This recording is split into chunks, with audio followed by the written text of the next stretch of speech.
a tough run of games. They've failed to score in their past 5 matches. They're at Celtic Park this evening. They've got Kilmarnock at Pittodrie at the weekend, and then another game against Celtic. So a really important period coming up for the Dons. Let's hear now from the Celtic manager, Neil Lennon, also with Jane. Well, Neil, you've made 3 changes for this one. Ayeti, Sorrow and Walsh come in.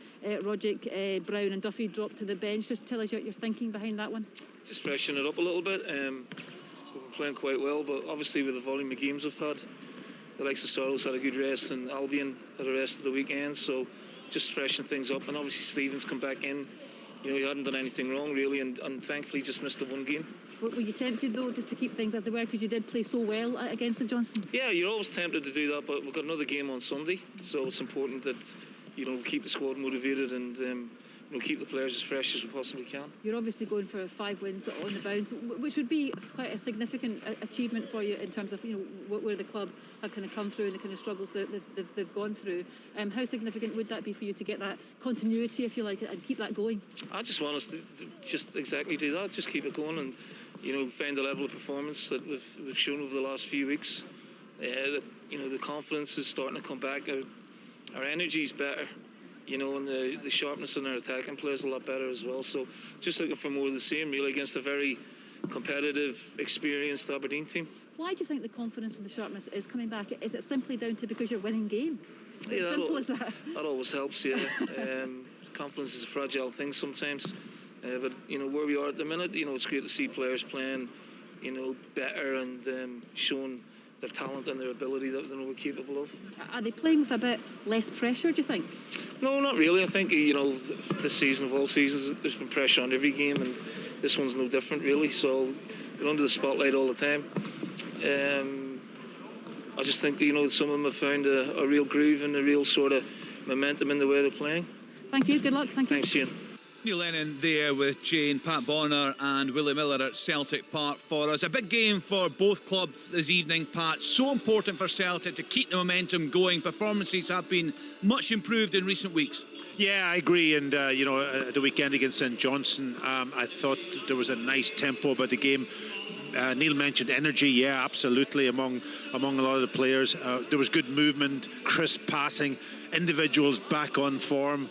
You know, and I'm a wee bit surprised maybe that Roderick has been left out tonight, because he was one of the ones that actually came in over the last couple of games and has done really, really well. And I think he's also a bit of a thorn in Aberdeen's side at times. But they have that ability up front. Obviously, Ayeti coming back in, and I'm still not 100% convinced with Ayeti. Will that partnership be the one that will almost create goals themselves? It's almost like the two of them are almost a number 9, but the one who's back on form is Edward, isn't he? You know, he's really come to the fore. He's scored goals. His confidence looks as if it's up again. And there is that energy about him. Now his movement's good, and he's really wanting to score every time he gets the ball, but it's a link-up play also, so he's really back on fire. Sorrow coming in for Brown is an interesting one, because I thought Scott Brown actually is back on form also, but he's obviously taken Michael Stewart's hint and given him a little bit of a rest every so often, so he puts Sorrow on tonight. But Sorrow's done well since he's come into the team. Stephen Welch, you must like Stephen Welch, and I agree with him to put him in, even though he had that. It looked a bad injury, but he seems to have got over it fairly quickly. But to put him in now instead of Shane Duffy, maybe he still isn't 100%, but he obviously likes him, and I agree totally with that, because I think he's really looks fairly mature as a young centre half. He's got good movement. You know, and he reads the game very, very well as a defender, which has been missing in that central defensive pairing. So he's done well, and I'm looking forward to seeing him again tonight. We were at Pittodrie on Saturday, Willie. A dreadful game in dreadful conditions. Hard to aim too much blame at the Dons for not finding the back of the net in that one. The problem is that was their 5th game without scoring. Derek McInnes and his players have got to be under big pressure tonight. Yeah, I mean, he needs a little bit of time, in my book, to work with the strikers that he's brought in. I think what a manager has to do is identify the problems, and the problem was identified in terms of his misfiring strike force. So they have all been moved out, and 3 new players have been brought in. You know, did they click immediately? Well, I think that's what Derek McInnes would be hoping for, but I think us that have been about the game a little bit longer would suggest that you maybe need a bit of time to work with them so that they can get an understanding. It'd be a great occasion tonight if they could turn that understanding into goals. They certainly need it. It's been quite a depressing spell. It's been, I think, a frustrating season for Derek, for the players, for the club, for the Aberdeen fans as well. I think going out to 2 cup competitions has had a big impact, but their league form, although getting results early in the campaign, it's not been good enough. Their general play has not been good enough. The manager knows that. He needs a performance tonight. I think he needs a performance tonight more than a result. I think a result at Celtic Park's always going to be embraced, but if he can get a performance, I think that would maybe show signs that the changes that he's made, particularly up top, are going to pay dividends. But Neil Lennon were under pressure not that long ago. Derek McInnes' turn, he's got to try and turn it round. How does Neil turn it round? By getting results. How does Derek? It's exactly the same. This game doesn't change much over the years. Yes, it's a big game there this evening. Full commentary to come from Celtic Park. We'll have updates from Paisley with St Mirren up against Hamilton Accies. The Accies manager, Brian Rice, has been speaking with Martin Dowden. Brian, another very important game, and you're coming into it after a great performance and a good couple of games. How do you take that forward into this one? Oh, it's quite simple. It's another cup final for us, and we should be ready for it. The last game's history in my mind. The boys know that as well. Have expressed concern about when you have a good performance, can you follow it up? We managed to do that on Saturday. I'm looking for that again tonight. You talked about the desire that these boys have, and it seems to have been something that Hamilton have had for a long time. Can you put your finger on how this club has that? Oh, I think we're the underdogs most of the time, and we get a lot of bad press about certain things, but we use everything to our advantage. And I think if you've not got desire, then you shouldn't have been in the job. If I've not got desire, I shouldn't have been in the job. And if our players haven't got desire, they shouldn't be football players, especially at a club like this. It seems that as a club you also thrive under the pressure, or it almost seems as though you turn that into something that isn't pressure. It's more we want to get up the table. Of course we want to get up the table. You're always trying to prove to somebody something. The players have got to prove to me they're good enough to be on that pitch to represent the club. I've got to prove to the board of directors that I've got a group of players willing to play for me. There's always something to prove at Hamilton.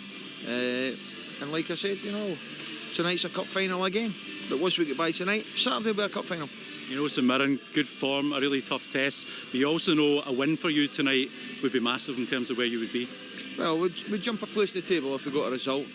But I don't look that far ahead. We'll see what the 90 minutes brings. Then we'll assess it after that. And we'll get ready to go again. Yeah, the Accies manager, Brian Rice, no doubt they're in very, very good form. The same can be said what a season it's been for St Mirren. Let's hear from their manager, Jim Goodwin, also with Martin. Jim, obviously a great time for the club, a great time for you personally, a new contract. I was wondering though, the last time I was at this ground, it was St Mirren v Hearts, you won 1-0. If you think back to that night probably proved to be absolutely pivotal to where you are now in the fine margins. Have you considered that sort of time frame and how you got to where you are now? Yeah, I mean, we had a question and answers Zoom call with about 100 supporters on Monday night. And yeah, we were talking about, when I first came in, there wasn't a great deal of time between when I came in last summer, 19 months ago now, in terms of putting a squad together, and there was a lot of work done. It's been a real roller coaster ride, there's no doubt about it, in terms of having to get that squad in place for the first competitive game of the season.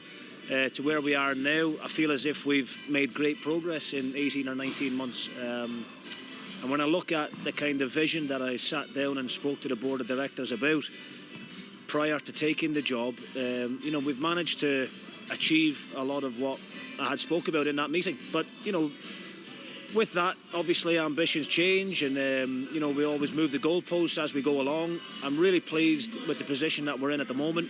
We set out early in the season about trying to become a top 6 club and do it consistently.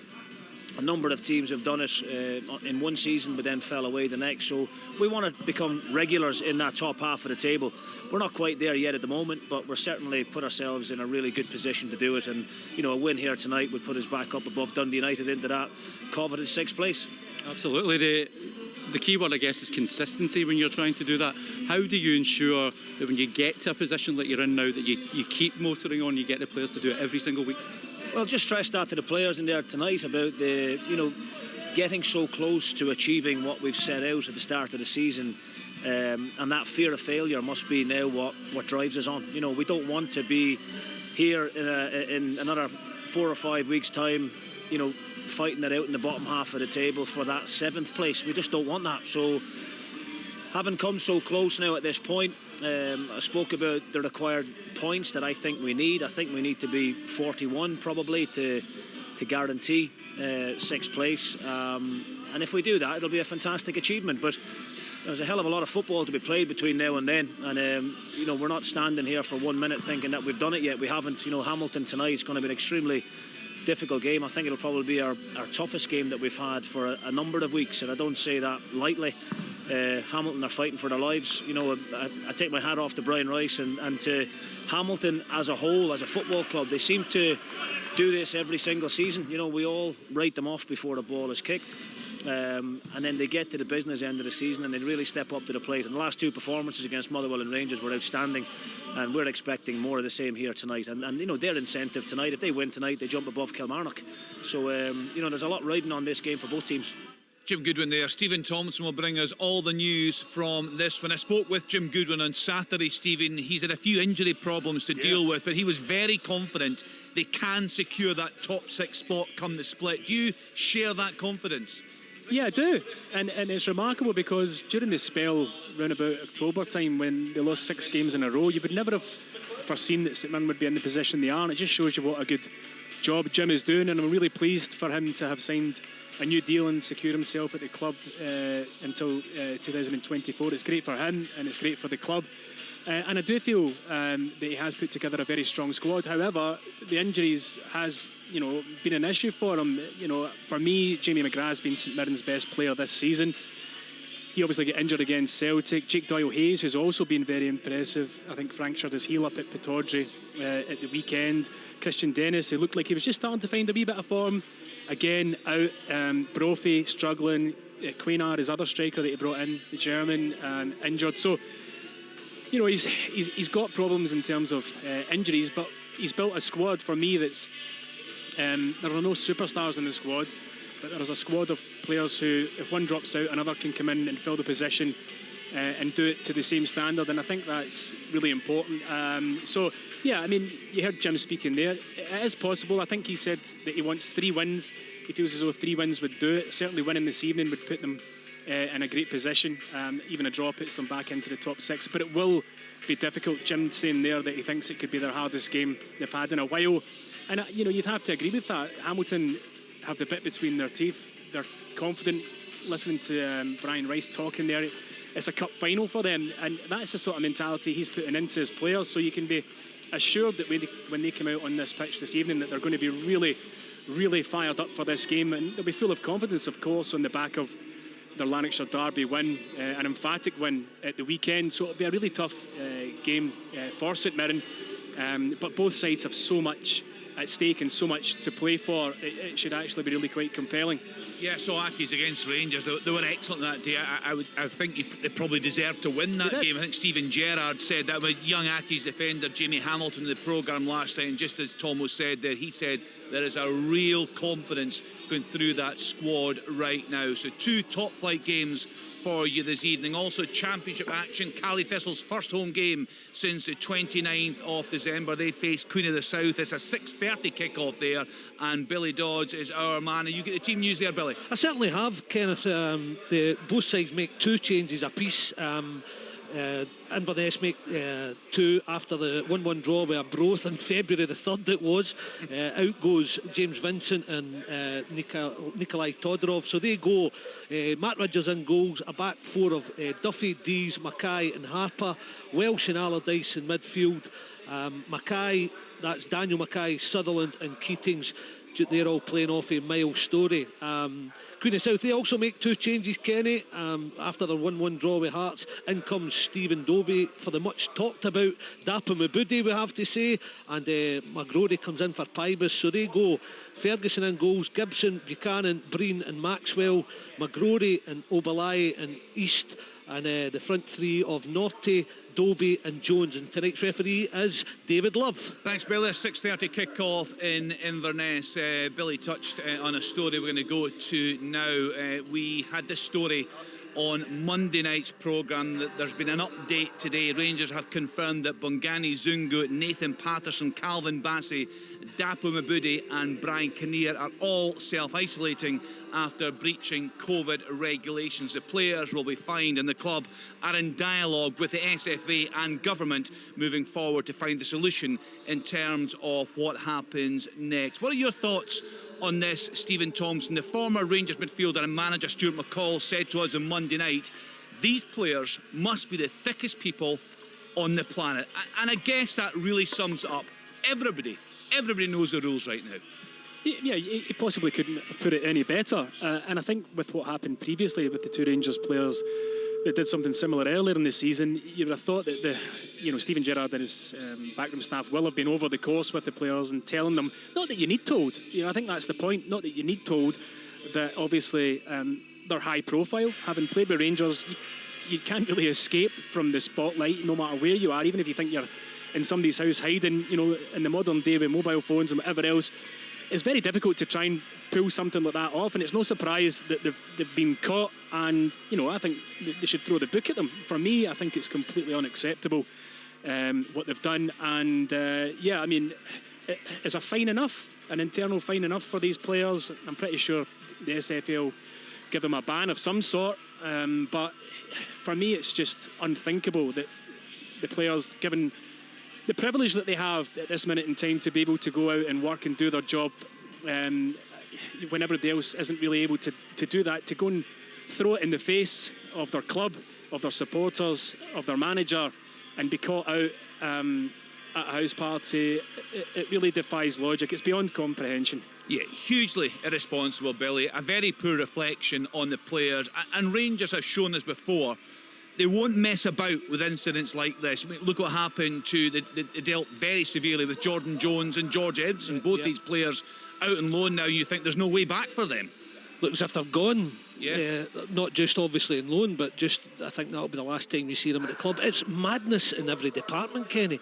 There's no other way to put it, whether it's from a health point of view or the sporting context of it, where Rangers are, how close they are to touching a stopping Celtic getting 10 in a row. And you touched on it, they have seen what George Edmondson has done, they have seen what Jordan Jones has done, and they have still gone to a party. It doesn't matter how young they are. We can maybe look at that, say they're all young lads, but absolute lunacy. It really is. I can't believe they've put themselves in that situation, knowing what will come their way. You're thinking, yeah, they're going to get a heavy fine. Yeah, they're going to get banned. I think, was it 7 matches that Jones and Edmondson got? Yep. And for me, that will finish. Probably all of them. Probably do you all think of so, them. Billy? This is an interesting one, isn't it? Well, if you're going to set the bar, you can't say, okay, well, because they're young lads, listen, Rangers will touch on it the way they want to, but you can't just maybe get rid of 2 or 3 and let the other 2 off with it. You've got to make a statement. They might not get rid of them, but I can see a few of them, if not all, at least going on loan. Well, that's interesting, Billy, because Jordan Jones and George Edmondson, you could argue at that point, they didn't look to have a big future at the club anyway. But I know a lot of people, for example, with Nathan Patterson, have very high hopes for this boy. But so this is a big call. Zungu. Yeah. I mean, this is a big call for the club. How far do they go with the punishment? Bassey as well. I mean, listen, they will at least be... They'll get a whopping fine. They will be missing a numerous amount of games. And they will also, I think, a lot of them, if not all, be shipped out on loan at least. I think you might even see a couple of them leaving the club. Kenny, just a question on that. Yeah. There's no question of them coming into the bubble then when this came to light. They didn't mix with the rest of the players, did they? No, the party was on at the weekend, Pat. I think it was Saturday evening. You know, so this story was generating very quickly around social media platforms on Saturday evening. Right. And Rangers put out a holding statement to say they were aware of speculation and they wouldn't be commenting further at that point. So it was dealt with that night, and we know several people who were at that party, you know, were fined, were issued with these fixed penalty notices. And the thing is, Pat, you know, Steven Gerrard has got a huge game. The club have a huge game tomorrow night, and he's having to deal with this and field questions on this today. Yeah, and then at this stage of the season too. Listen, we were all in shock when we heard it. Yeah, can I just come in, Pat, and guys? It really shouldn't be Steven Gerrard that's having to deal with this. I think this is a board decision. I think the board have got to step in and make the decision. Okay, in discussions with Steven Gerrard, and they've also got to talk to the SFA, and the SFA have got to talk to the government. This goes right to the very top. And you know what the government think about elite footballers when they break rules. So it's a very, very fine line that we're walking just now, and I think it's got to be dealt with really, really strongly. I think Rangers are doing that, Willie. I think they're talking to the government, that's what I'm saying, Dodgy. You know, it's not just a club response. It's a Scottish football response that we're looking at, and I think that will be tainted by the government's outlook. And you know, I'm just trying to tell you, the government have been pretty lenient, I think, over the season. And we don't want to give them any ammunition to shut football down. That's why we've got to be strong on this occasion. Yeah, you're bang on, Willie, because yet again on Monday Night Sports, and we're playing out your comments from the First Minister on the programme, she was clearly exasperated with the situation. We'll return to this one later in the programme, but it's time now to focus on the action on the park. We'll have updates from St Mirren against Hamilton Accies. That's about to get underway. We'll also have news from this evening's championship action. It's a 6:30 kick-off in Inverness. Cally Thistle up against Queen of the South. But our main event tonight comes from the east end of Glasgow. It's Celtic up against Aberdeen with Pat Bonner, Willie Miller, Jane Lewis and Liam McLeod. Thanks, Kenny. The game underway, about 10 seconds, and it's Welsh knocking it back to Christopher Ayer, and then out to that left-hand side. Celtic in the green and white hoop shirts, white shorts, white socks, going left to right. Aberdeen in their red and white, shooting towards the Jock Stein stand, then right to left as we watch from the main stand up behind the away dugout as Canberra for Aberdeen collects it inside the centre circle and rolls it out to Considine. I will run you through the lineups in just a moment when we get a stoppage in play. If you missed them earlier in the programme, as Considine's low ball forward is cut out and Celtic pinch it back here with Christopher Ayer. It's Bain in goal, Kenny, Welsh, Ayer and Taylor at the back. Sorrow at the point of the defensive point of the diamond with Turnbull, McGregor and Christie also in there. Ayeti and Edouard are the strikers for Aberdeen. It's Lewis in goal, Hoban, Taylor and Considine. It's Celtic actually coming forward down that left-hand side. The cross into the box is hoofed away by Ash Taylor. It looks like Kennedy starting wide right, Hayes wide left, McCrory, Campbell and Ferguson in the middle, and they've also got Hornby up with Canberra as Celtic pick up with Ayer midway inside the Aberdeen half, driving towards the edge of the box. Little clip ball is headed away there by Dean Campbell, who's going to get a second chance to head it up towards the halfway line. Underneath it's Welsh, then Hayes gets in the way of Dean Campbell, and it's Celtic winning it back with John Joe Kenny into the centre circle, and McGregor taking on McCrory and rolling it out to Greg Taylor on that left-hand side. The opening 90-odd seconds of the game, Celtic looking to win a fifth successive league match. Aberdeen just one win in 9 coming into this, and there's a long ball for Edouard, who slices it well past that Taylor ball. Found him on the right-hand side, round about the angle, the right angle of the 6-yard box. But it was a tough one for him to take, and he puts it well wide. 0-0, Packy Bonner. Yeah, good start from Celtic, good possession, moving the ball quickly among the players, everybody getting a touch of the ball. That was a decent cross, I've got to say, from Greg Taylor. It was a loopy one away to the back post, and it was, you're right, it was difficult for Odds on Edward to sort of almost hit it first time and keep it down. But it was you could call it a half chance. He was getting in behind Andrew Considine.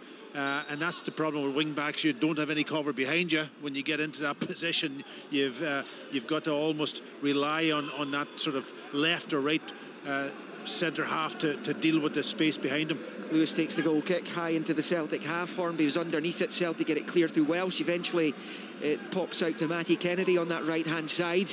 It's the last forward thinking player to score a goal for Aberdeen, who if they don't score tonight will set a new club record of 6 straight matches without scoring so much as a goal, as it's picked up by McCrory, rolls it into the box, too much on it, the ball went left, Hornby went right, and it comes all the way through to Scott Bain. And Willie Miller, if you're looking to arrest a slump and try and end a run of games without scoring a goal, you probably don't want to come to a stadium you've only won one of your last 29 league matches at. Yeah, you're absolutely right, but what a night it will be if they do manage to do that, and I think that's how you've got to look at it as a player. It's going to be difficult, obviously.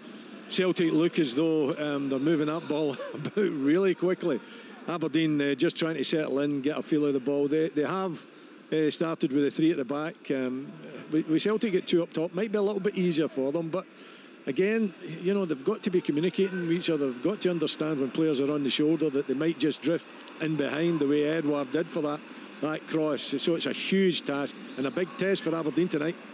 Celtic in possession here with Turnbull midway inside the Aberdeen half, left to centre, rolls it to Edouard, then to Ismaila Soro, who knocks it back to Welsh, who's got Kenny on loan from Everton on this near side if he wants him, and he uses him, just short ball, and then back to Welsh, who's in an attacking position at the moment. Kenny goes back into his own half for Soro, who's covering for Stevie Welsh, and now it's with Ayer, who stretches his legs across halfway, faced by Ferguson, and then it's a short ball to his left for Turnbull, and John Joe Kenny available on the right. Instead, Turnbull turns 180 degrees and knocks it out to McGregor, and then forward to Edouard.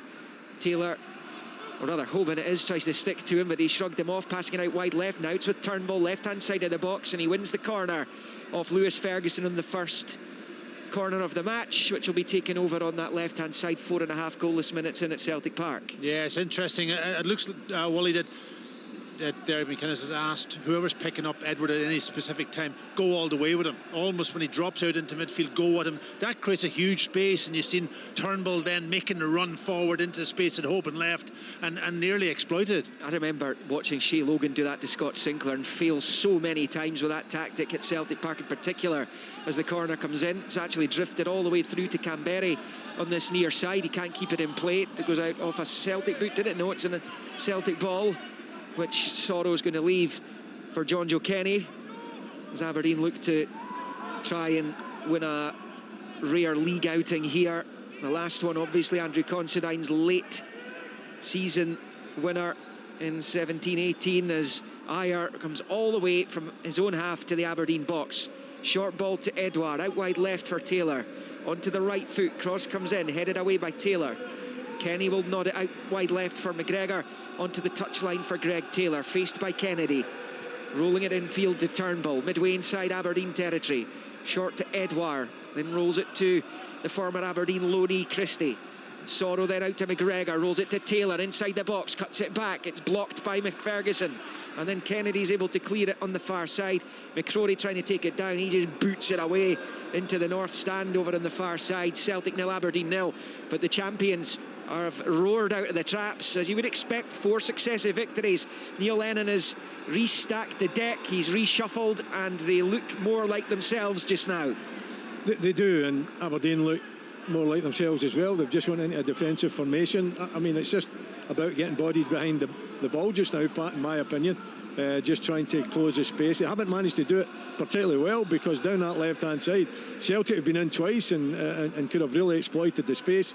But Aberdeen just in their own half, I think they're just trying to, get some kind of a foothold into this game. Certainly not give anything away too early and just drain the confidence out of them. Celtic with McGregor, faced by McCrory, takes it out to the left-hand side, little ball forward, a misunderstanding with Albin Ayeti, allows Taylor to clear up towards halfway. Hornby can't get it to settle, but he's managed to prod it back to McCrory. Out wide right to Taylor, forward to Hornby, cushion header back to McCrory, he can't control, and it drops to Christopher Ayer, and now it's with Welsh. One thing you've got to do here as a visiting team, something that St Mirren did magnificently well here just 2 or 3 weeks ago, is hold the ball, retain possession, and actually make the ball work properly rather than giving it away easily.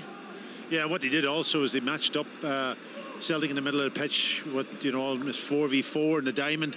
But Celtic didn't have that same movement that they've had in the last couple of weeks, and I think that's been the big difference. Lots of rotation, lots of movement, and it's very difficult when you're out there and you're seeing people can almost moving around, and you're trying. And if you're given a job to be man for man, also a little bit, that then becomes a real problem. I think you've just got to pass on, Willie. I don't know about what you think about that from a defensive perspective. Well, that's what I would prefer, but I think Derek McInnes prefers, almost man to man, and making sure that you're getting close to the opposition. The Shea Logan one that you were talking about, Liam, he actually man-marked him at Pittodrie, if you remember, Sinclair, and he scored a hat-trick. Yes. Sinclair, so that didn't work out too well. No.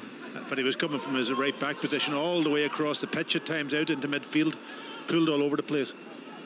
Turnbull from an Ayeti header, picks it up midway inside the Aberdeen half, dead centre, turns it to his left for McGregor, to the left angle of the box for Taylor. He's got space to shoot, it's blocked. Dean Campbell prods it away, only as far as McGregor, who's got the skipper's armband. Turnbull, what a ball towards Christie inside the box. He can't quite get there though, and it goes behind for the goal kick. He applauds the effort though of David Turnbull. We've seen him do that a few times in a Celtic jersey already. Wonderful deft chipped ball, just totally wiped out the defence. Yeah, he hasn't half it. And I'll tell you what, every time Turnbull gets the ball, if I was another midfielder, I would be making those runs, because he can pick that pass, whether it's a penetrating low pass or he can go over the top and he puts his foot under it. He does it really well.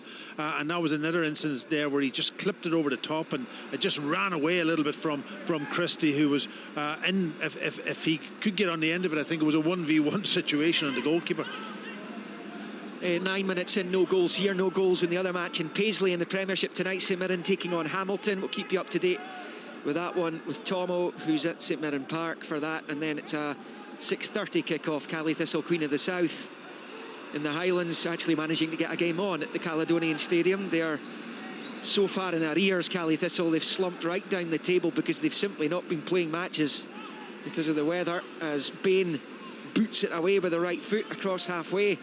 Ayeti's header back into the midfield, finds Turnbull, chops it forward to Ayeti. He's got Edouard ahead of him, he's in the centre circle, he gets away from Campbell, trying to shield Tommy Hoban, who has come all the way out to this near side from the right of the three centre-back position to mark Ayeti, as Sorrow finds Christie. He's had it pinched off him by Campbell, and now it's Camberry who gets away from Welsh, driving towards the Celtic box. Florian Camberry inside the area, he shoots early with the side foot, but it's a comfortable take there by Scott Bain. Dean Campbell left, Dean McCrory on the right hand side, probably earned the right of the shot himself, but Bain held on to it comfortably. 10 minutes in, 0-0. Yeah, it probably did, but it should have been a better strike in my book.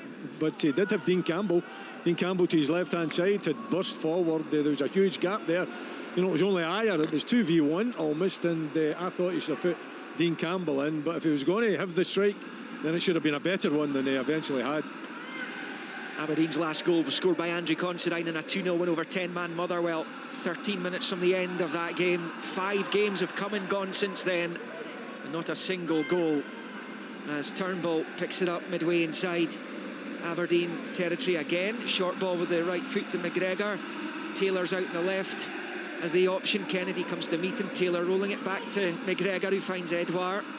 Constantine came to meet him. Edouard's ball ends up going all the way back into his own half for Welsh, who turns it out to Christopher Ayer. 11 goalless minutes in Glasgow's East End. The temperatures certainly have risen in the last few days. Slight breeze in the air as well, but the players won't notice that so much in this huge stadium, as Kenny gets it from Turnbull on the near side and along the grass back to Sorrow, then into the centre circle for Welsh, who'll then turn it to his right. Sorrow and Welsh exchange a couple of passes. Welsh picks it up and now crosses halfway. Short ball to Ayeti, who comes deep to get onto it and then passes it back to Ayer. Here goes Christopher Ayer again, up towards the Aberdeen box, across the 18-yard line. Turnbull, he tried to control and set up a volley, I think there. Dean Campbell gets there first after the first touch to boot it away, and now it's with Sorrow inside his own half. Celtic 0, Aberdeen 0.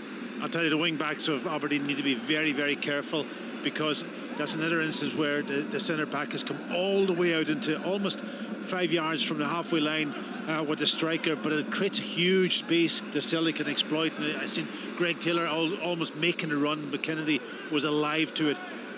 Here's Edouard rolling it in towards the edge of the box for Turnbull. Taylor can't get it away. Edouard stabs for goal and it goes straight to Kennedy, He was able to clear. You don't want to be giving odds on Edouard too much space just now. 8 goals in his last 6 games. He's got 11 in his last 11 as well. It's been a very good period of the season for Celtic's main man up front as Turnbull rolls it back to Christie, and then he switches the play out to the left-hand side for Greg Taylor as we approach 13 minutes, 0-0. But the game almost exclusively, save for that Florian Kamberi effort just a moment or two ago, is being played in the Aberdeen half of the pitch. And it's Celtic have it with Edouard. Aberdeen loose in possession again. McGregor at the edge of the box, disguised pass to Ayeti. Too much on it, and Joe Lewis, the Aberdeen skipper, holds on to it at the right-hand side of his 6-yard box. Celtic 0, Aberdeen 0. Yeah, I think I would have to describe the wing-backs as full-backs just now. Yeah. They haven't gotten a wing-back position as yet. Yeah, the option is there, but because of Celtic's possession, they've been pinned back. And Willie, the problem is they're not defenders. I mean, I know Johnny Hayes has played a lot at left back, including for the home team here. Yeah. He played left back in Rome against Lazio, but he's not a defender. Matty Kennedy's certainly not a defender. No, I think Johnny Hayes can do it better than Matty Kennedy. Yeah. That's why I was saying that they have to be really, really cautious, because every single time Ayeti or Edward almost drives into midfield, the centre half's going with them in the centre. One of the right or left centre backer is going in, and it creates that huge space. If Matty Kennedy switches off at any point in time, Greg Taylor or one of the midfielders will run into that space, and Celtic can pick him out. And he's doing it right now, Greg Taylor. Kennedy trying to stick with him, but it's McGregor infield to Turnbull, looks to shoot from distance. He doesn't, scores! A fabulous strike from David Turnbull. You simply cannot afford to give him that kind of space and time just outside the area, where he lashes it into the bottom left corner of the net for his 7th goal in Celtic colours. It is Celtic 1, Aberdeen 0, 14 played. Oh, a terrific strike from young David Turnbull. Yes, you're absolutely right, Liam. You cannot give a man of that ability that space and time. He just took the ball, the space was there, took a touch out and struck it with accuracy and venom into the bottom right-hand corner past Joel Lewis. A really, really good goal from his perspective. Aberdeen, when you have to close down, Wally, they didn't do it, and they give him the opportunity to have the strike. That's candy from a baby stuff, Willie, that isn't it? I just don't know what Aberdeen were thinking about. I mean, it's with Scott Bain, right? And Aberdeen have pushed up, but they're not anywhere near, a hoop jersey there. It goes to Callum McGregor. Callum McGregor passes it to David Turnbull all the way up the park. He strikes it from 20 odd yards and it ends up the back of the net. Aberdeen were all over the place. They've looked compact and tight, in early stages, but in that occasion, I really don't know what they were up to. And that now increases a quite horrendous clean sheet record Aberdeen have against Celtic. It's 4 clean sheets in their last 106 games against Celtic. And you would think the law of averages would see that total perhaps slightly higher. 4 clean sheets. December 2001, a 2-0 win at Pittodrie. The other 3 have come here. A Scottish Cup replay against Jimmy Calderwood was one of them. There was a 0-0 draw after Neil Lennon returned to the club, and of course that 1-0 victory over Brendan Rodgers' side at the end of 17-18. Celtic have scored in every single other game against Aberdeen over the last 106, including David Turnbull's goal there, as Ismaila Soro comes forward up against Kamberi, who does well to win it back. Then Campbell rolls it back to his goalkeeper, Joe Lewis. 16 minutes in then, the champions hitting the front, and Aberdeen could be facing a long evening if the game progresses the way it had done up until David Turnbull gave them the lead, because it had been hard work for those players who are trying to stick with their men. But David Turnbull was allowed to shoot from outside the box, something he did in the Claret and Amber of Motherwell as well, as Matty Kennedy picks it up on that right-hand side and then moves it back into his own half for Tommy Hoban. Yeah, the other interesting thing for me is obviously Dean Campbell. He's pulled out with Christie out onto this. Almost Christie's not playing at the top of the diamond. He's almost playing in the position that Tom Rodgers' playing in, drifting away from that out onto the right-hand side, and that's pulling a player out. And that creates a space then that Turnbull exploits, and that then means a midfielder needs to go and pick him up man for man, because you're not going to expect Dean Campbell to be sitting in that area. No, but the goal itself, Pat, it starts with the goalkeeper. 2 passes later and it's in the back of the net.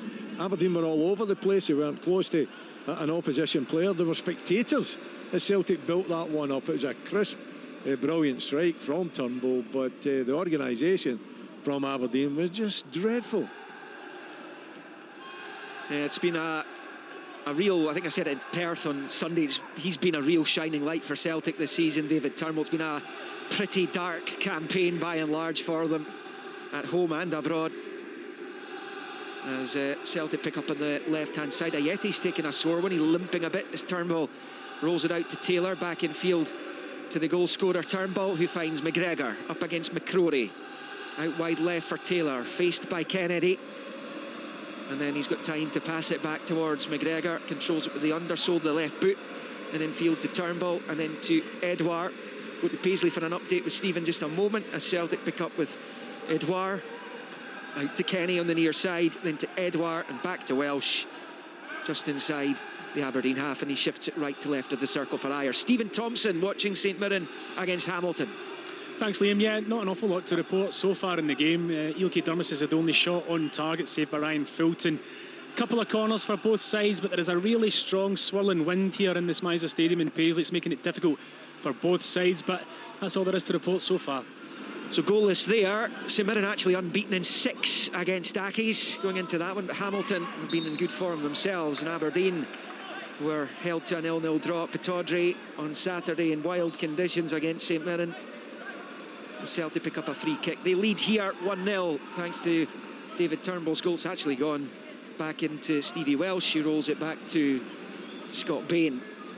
Inverness, Queen of the South, kicking off in the Championship in about 10 or 11 minutes time. Cally Thistle have only played 11 matches. The league leaders Hearts have played 16. Inverness sitting second bottom. It's getting underway shortly. Celtic in possession with McGregor. He's going to get it back from Turnbull. McGregor to Edouard, and then Christie, and then out to Kenny. Celtic hunting down a second here. Kenny's cross is poor though, too high, and it sails behind for a goal kick. Celtic 1, Aberdeen 0, 19 and a half minutes, and what we're seeing just now has got to be pretty ominous for Derek McInnes, isn't it? I just don't think that Aberdeen are getting close enough to put Celtic under pressure. They've got possession, they're zipping it about.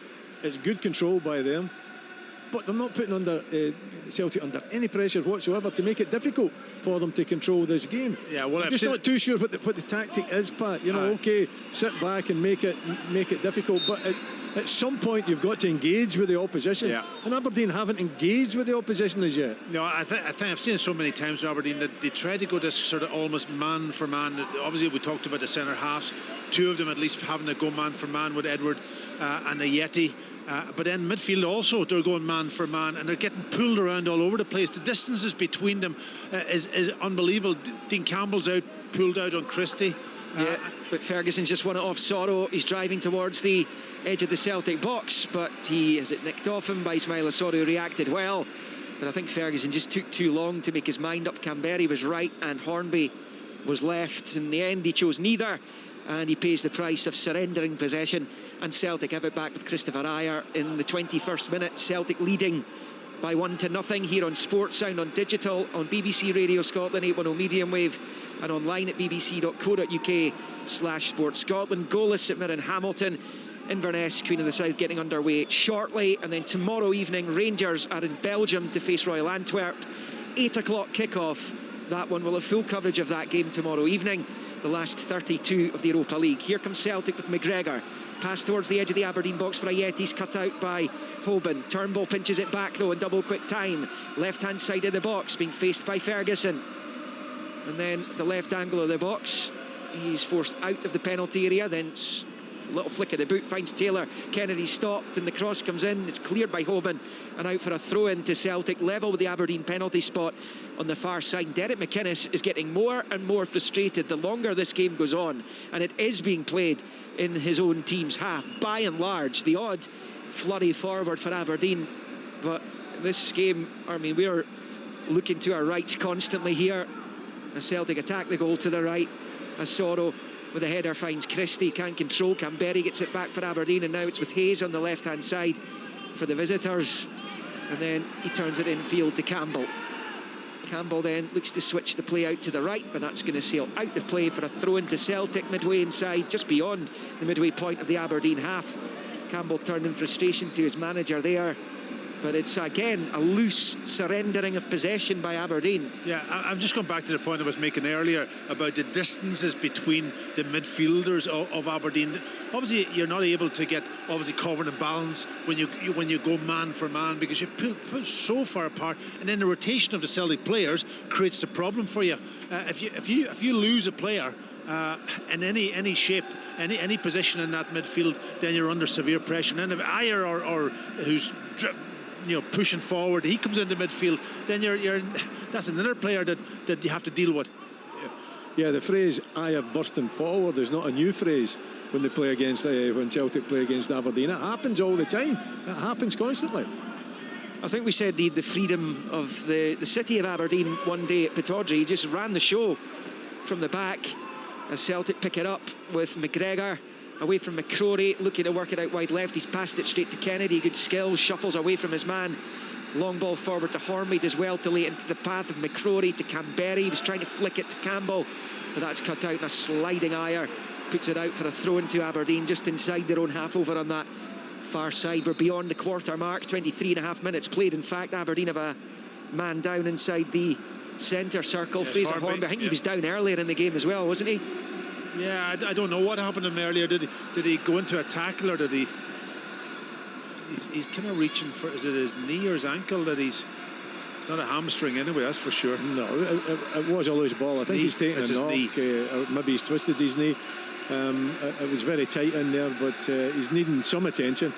But back to what you're talking about, Pat, if you are going man for man, then with Celtic's movement and their interchanging, I really find it difficult to understand why that is a tactic.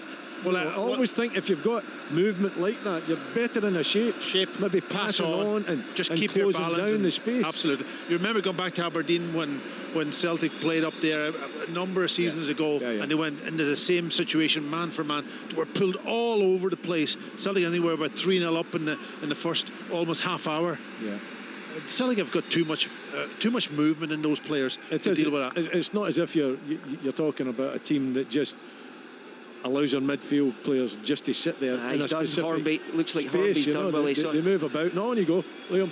Yeah, it certainly looked like Callum Hendry was getting a warm-up, and he was being given the shout by Derek McInnes. Hornby's going to give it another go, but he's walking very heavily down there as he waits to try and get back onto the pitch and see how long this is going to last for him. 25 in, 1-0 it is to Celtic as Hornby comes back onto the side. This run, 5 games without a goal. Aberdeen have tried 7 different strikers, not one of them has notched. That includes Conor McLennan, who had to play up front at Livingston. That was between the departures of Cosgrove and Main, who were 2 of the other ones that were tried out. Hendry, Hornby and Canberry now as the long throw comes into the Celtic box, headed away by Taylor. Ferguson trying to get under control over in the far side in with the corner flag and tries to dig out the cross, but he can only put it behind for a Celtic goal kick. Celtic 1, Aberdeen 0, 25.5 on the clock. Yeah, Hornby's a critical player also. If he's kind of almost not 100% fit, because he's got to deal with Soro, he's got to deal with the 2 centre halves alongside Canberry, so it's almost like a 3v2 there, and they're trying to do it the usual, one go to a centre half, the other drop into midfield. That's a difficult shift for a striker. No, they are trying to do it, but it's not working particularly well. But is it because they're just playing little triangular passes round about them? It is that 3 that you're talking about. It's versus the 2 strikers, but who's winning the contest? It's certainly the deep line midfield player and the 2 defenders. Yeah. Soro's loving this, isn't he? You can tell he's enjoying the game as he passes it to Kenny on this near side. Then back to Welsh. Aberdeen getting ever closer to the 500-minute mark without a goal. They get to 37 minutes in this one. That's 500 all told. As Christie picks it up on this near side, back to Welsh. And he takes it into a central area. Celtic with a win tonight would go to within 15 of Rangers at the top of the Premiership. You can get to a maximum of 91 points this season, meaning if they lose the Old Firm game, they can only get to 88, which is what Rangers will be on if they win their 3 going into it, meaning Rangers can still win the title here just before the split, despite the dropping of 2 points at Hamilton a week and a half ago. Something, of course, Celtic will be keen to avoid, if at all possible, as Christopher Ajer collects in the centre circle and turns it to McGregor to his left. Forward to Turnbull, then back to McGregor. and back to Ayer. 27 minutes played. Celtic 1, Aberdeen 0. As Welsh goes forward to Christie, still goalless, and Paisley. And things getting underway in the next couple of minutes in the Highlands, where Inverness Cally Thistle are hosting Queen of the South in the Championship. I'll tell you what, Hornby and Canberra's going to have a dizzy sore head having to almost do that shift between one of them going to the centre half and then having to drop into Sorrow to do the next shift. Really difficult. See, if you're not engaging two strikers in the game, he's well just playing one up there. If the two of the strikers aren't getting involved anyway. But they're doing a defensive role. That's what they're doing. They're not really doing because Aberdeen hasn't had the ball. No, I know what Liam's saying. Liam's saying, is it not better maybe having another midfielder player, to do the job in there rather than waste two bodies up there? You could have one. Yeah. Tommy Hoban's long ball to McCrory. Good turn on the right hand side, trying to get himself away from Ayer. He's done that. Across comes Sorrow. McCrory into the box, goes down. Sorrow pinched it off him though, and he can take it away, and it's a long ball looking for Ayeti, straight to Considine in the centre circle, the last man to score for Aberdeen, as it breaks back to Ash Taylor, who returned to the first team this evening, having sat on the bench against St Mirren at the weekend. Hoban's long ball to Canberry, nods it back the way, straight to McGregor though, who is fouled by McCrory, and Celtic have a free kick level with the edge of the centre circle. North stand side, the Celtic left as they attack the goal to the right. They've kind of eased off the gas just in the last few minutes of the champions. 30 seconds played. 30 seconds really when they give the ball away, but certainly they have controlled this game. They have all the possession. They've moved the ball, the movement off the ball, something that was lacking earlier in the season. That's all back now, and the individuals and the goal, of course, from Turnbull has settled it down and given them the confidence to go and play this way. They've been much better in recent times. The results bear that out, of course. As Ayer plays it to McGregor, square ball to Welsh, midway inside his own half, forward to Turnbull, and then forward into the Aberdeen half for Christie. First thing to McGregor, and then fired back to David Turnbull. They just look so confident on the ball, and something that wasn't there at crucial points this season. Yeah, there was a great run there from John Joe Kenny too, and McGregor didn't spot him. It was a first-time ball down the channel, and he would have been in past Johnny Hayes, but didn't see him. 1-0 Celtic. That's us on the half hour now. Ayer plays it to his left for Taylor, infield for McGregor, and back to Greg Taylor, and then to Sorrow, and back to Ayer. Ayer squaring it to Welsh, looking for someone ahead. Running about the halfway line. Instead he chooses the easy option, which is to play it back to Ayer, who in turn goes back to Scott Bain. He began his career at Aberdeen, albeit he didn't make an appearance for the senior side. I think your other option, Pat, with the two up top, is with Celtic playing with the back four, is to put the two strikers up on top of the two central defenders and ask one of the midfield players. Of course, the problem is the midfield players are all man marking. So who do you ask to step up on top of Sorrow? Celtic on 77% possession as Turnbull, the goal scorer, rolls it to his left inside the box for Edouard. Hoping it's an important touch. Edouard back to Christie, shuffled away from Ferguson, but he's won the free kick. And that was clever play by Ryan Christie. Derek McInnes is frustrated again down below us as he bounces back towards his dugout and then heads back out to watch how his team manages to defend this free kick. What is it, Packy? About 26 yards from goal, slightly left to centre. Yeah, just maybe a little bit, maybe 26 yards I'll give you. The exact. I'm trying to measure that there. Obviously the 18 and then whatever else. And then maybe another 10 yards. But yeah, but listen, it's a great position. It's just left of centre, Turnbull over it. Chris Turnbull's going to take it. Turnbull takes it, it's over the bar though. It might have been a bit wide as well, difficult to tell from our angle. But it is a goal kick to Aberdeen, and it remains Celtic 1, Aberdeen 0. Quite a similar game, Willie, to the Aberdeen Rangers game at Pittodrie. When was that? I can't even remember when that was. That last month, where Aberdeen just didn't really get a look in. They couldn't make the ball stick, couldn't string together 2 or 3 passes. Yeah, the problem is when they do get possession, they haven't really kept that possession particularly well. There are many questions to ask in how Aberdeen are playing just now and the formation and the tactics that are employed. But there's no doubt one thing is glaring. is that Celtic are dominating this game. Edouard has it wide on the left, up against Hoban. Couple of step overs, looks at the box, decides to take on Hoban one more time. Crosses in, headed behind for the corner by Ash Taylor. Celtic 1, Aberdeen 0. 32.5 minutes on the clock, and it will be David Turnbull to take the corner over on that far side. It is his goal from distance, scored on 14 minutes, that is making the difference right now on the score line, at least. And this is going to be an in-swinging right-footed corner. Welsh and Ayer are in the box. And it comes, it's headed down into the ground away by Ferguson. McGregor shoots with the left foot over the bar, and it will stay Celtic 1, Aberdeen 0. Yeah, it popped out onto the edge of the ball about 20 yards out, and he just tried to get his body over. He had it with good pace, just couldn't keep it down, and it just sailed over the crossbar. But another half chance for Celtic. Yeah, it was a good chance, I thought. Not an easy one to take, but if you catch that sweep, it could easily end up in the back of the net. I think it was Dean Campbell. It wasn't a particularly good header from their young midfielder that fell to him. From Aberdeen with Johnny Hayes down the left. A rare moment in the Celtic half, passing it back to Campbell. Up against Christie, and Dean Campbell will be forced to go all the way back into his own half here for Considine, who goes all the way back to Joe Lewis. Gets it onto the right foot and chips it forward down this near side, straight to John Joe Kenny though. Again, Aberdeen giving the ball away way too cheaply as Kenny plays it infield to Sorrow. Square ball, showed too much of it to McCrory, wins it ahead of McGregor, forward to Camberry on the left hand side. McCrory's pulled up just in the wake of that as Camberry comes forward into the Celtic box, tries to stab it in. He's claiming handball there. Good couple of Aberdeen players go to the referee Alan Muir to make the case, but the man in the middle is not interested in the slightest. Celtic have put it out to allow attention to be given to Ross McCrory here, who's gone down just after he'd pinched it ahead of Callum McGregor and set up what looked at one point to be a pretty decent opportunity for Camberry to exploit the Celtic defence. 11 minutes to the break, Celtic 1, Aberdeen 0.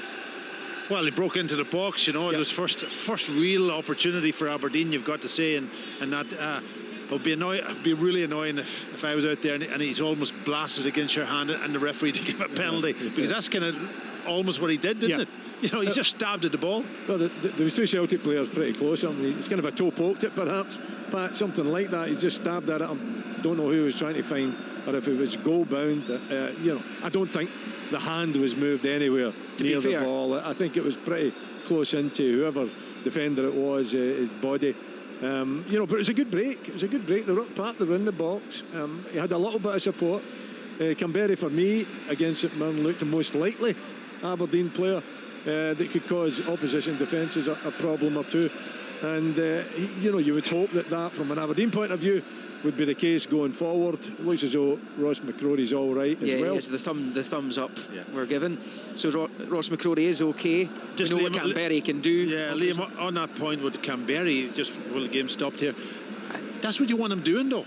That's what you want him getting the ball in those forward positions and going attacking Celtic's defence. You don't want him having to run back and forward and closing people down for the full 40 minutes of this particular first half. You've got to get him on the ball in those forward positions. In fairness, he's trying to win the penalty there, Willie, but I noticed in the Evening Express today, which is the local Aberdeen evening paper, they were saying that the Dons are only creating one goal scoring chance every 100 minutes right now, according to I think the Opta stats. What are we on? Add another. That's quite a publication, of course, 40 because minutes. It's got a wonderful column in it. What day is that brilliant column? It's Tuesday night, is it? Yeah. Other evening newspapers are available across Scotland. As Aberdeen pick up a throw-in over on the right-hand side, just inside their own half. We'll go back to Paisley in a moment for an update from the St Mirren legend Stephen Thompson. It's Aberdeen on the attack just now on the right-hand side with Kennedy. A little ball forward is won back by Celtic, though, and it's Sorrow who digs it out. Let's go to Stephen just now. You'd think they would have stuck a Hamilton expert and a Hamilton legend in there with you tonight, Tom. I'm feeling a wee bit lonely. Look at these two here, to be honest. Yeah, exactly. 3 moments of note since you last joined me. St Mirren have hit the woodwork twice. Once from a corner, it was scrappy, and it deflected up off the top of the bar from a kind of scrappy Opeka shot. Then Aaron Martin got injured rather innocuously, had to go off, and Scott Martin, his namesake, came on for him with Hakeem Odoffin going back to centre half to replace him. Then, after a brilliant passing move in 33 minutes, St Mirren, Richard Tate found the ball inside the Hamilton box, got a shot off with his left foot, but it came back off Ryan Fulton's right hand post, and cleared away from Hamilton. St Mirren looked the more likely to score, but still 0-0. I was very close to interrupting you there, Tomo, because Dean Campbell down the left-hand side into the box, smashed it across the face of goal. It was begging for an Aberdeen player to knock it into the net past a stranded Scott Bain. There was nobody there, though. It came right across. No takers in red and white. Perhaps sums up where they are just now. They have now gone 500 minutes without a goal. It's Celtic 1, Aberdeen 0, but that was a good opportunity, was it not? It's a big chance, isn't it? I thought Dean Campbell did extremely well.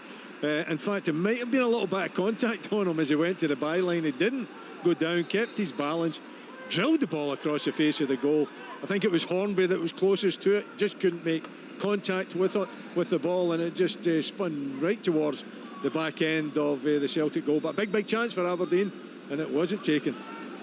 They're underway at the Caledonian Stadium, incidentally, goalless after about 6 or 7 minutes. Cally Thistle hosting Queen of the South in the Championship. And there was a little shout as well, I think, by Aberdeen for a free kick on the edge of the box. In the wake of that, Celtic cleared the Dean Campbell ball across the face. Canberry went down on the edge of the penalty area, but Alan Muir waved play on as the Dons collect a free kick on this left-hand side in front of a watching Neil Lennon. Both managers on their feet at the edge of their technical areas. Considine forward to Canberry, of course, former player under Neil Lennon at Hibs. Not sure that ended particularly well as Considine switches the play out to the right-hand side for Tommy Hoban. Cross halfway he goes, heading towards 39 minutes, 1-0 Celtic. And it's Kennedy on the right-hand side against McGregor. Trying to cross, cut out by the Celtic skipper, and out for an Aberdeen throw-in.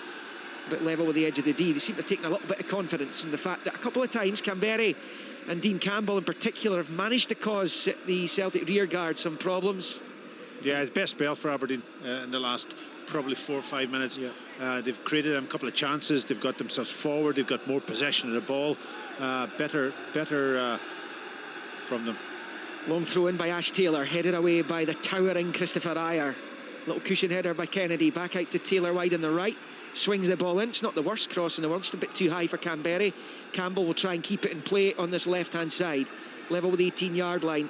Little ball in field, short there to Canberry. Under pressure from Christie. Canberry dinks it to the edge of the box from McCrory. Sort of got a touch, comes back to Canberry, who shoots. It comes back off the post and cleared by Stevie Welsh, out for a throw-in on this near side. Florian Canberry so close to opening his Aberdeen account and ending this long, barren period without a goal for the away team.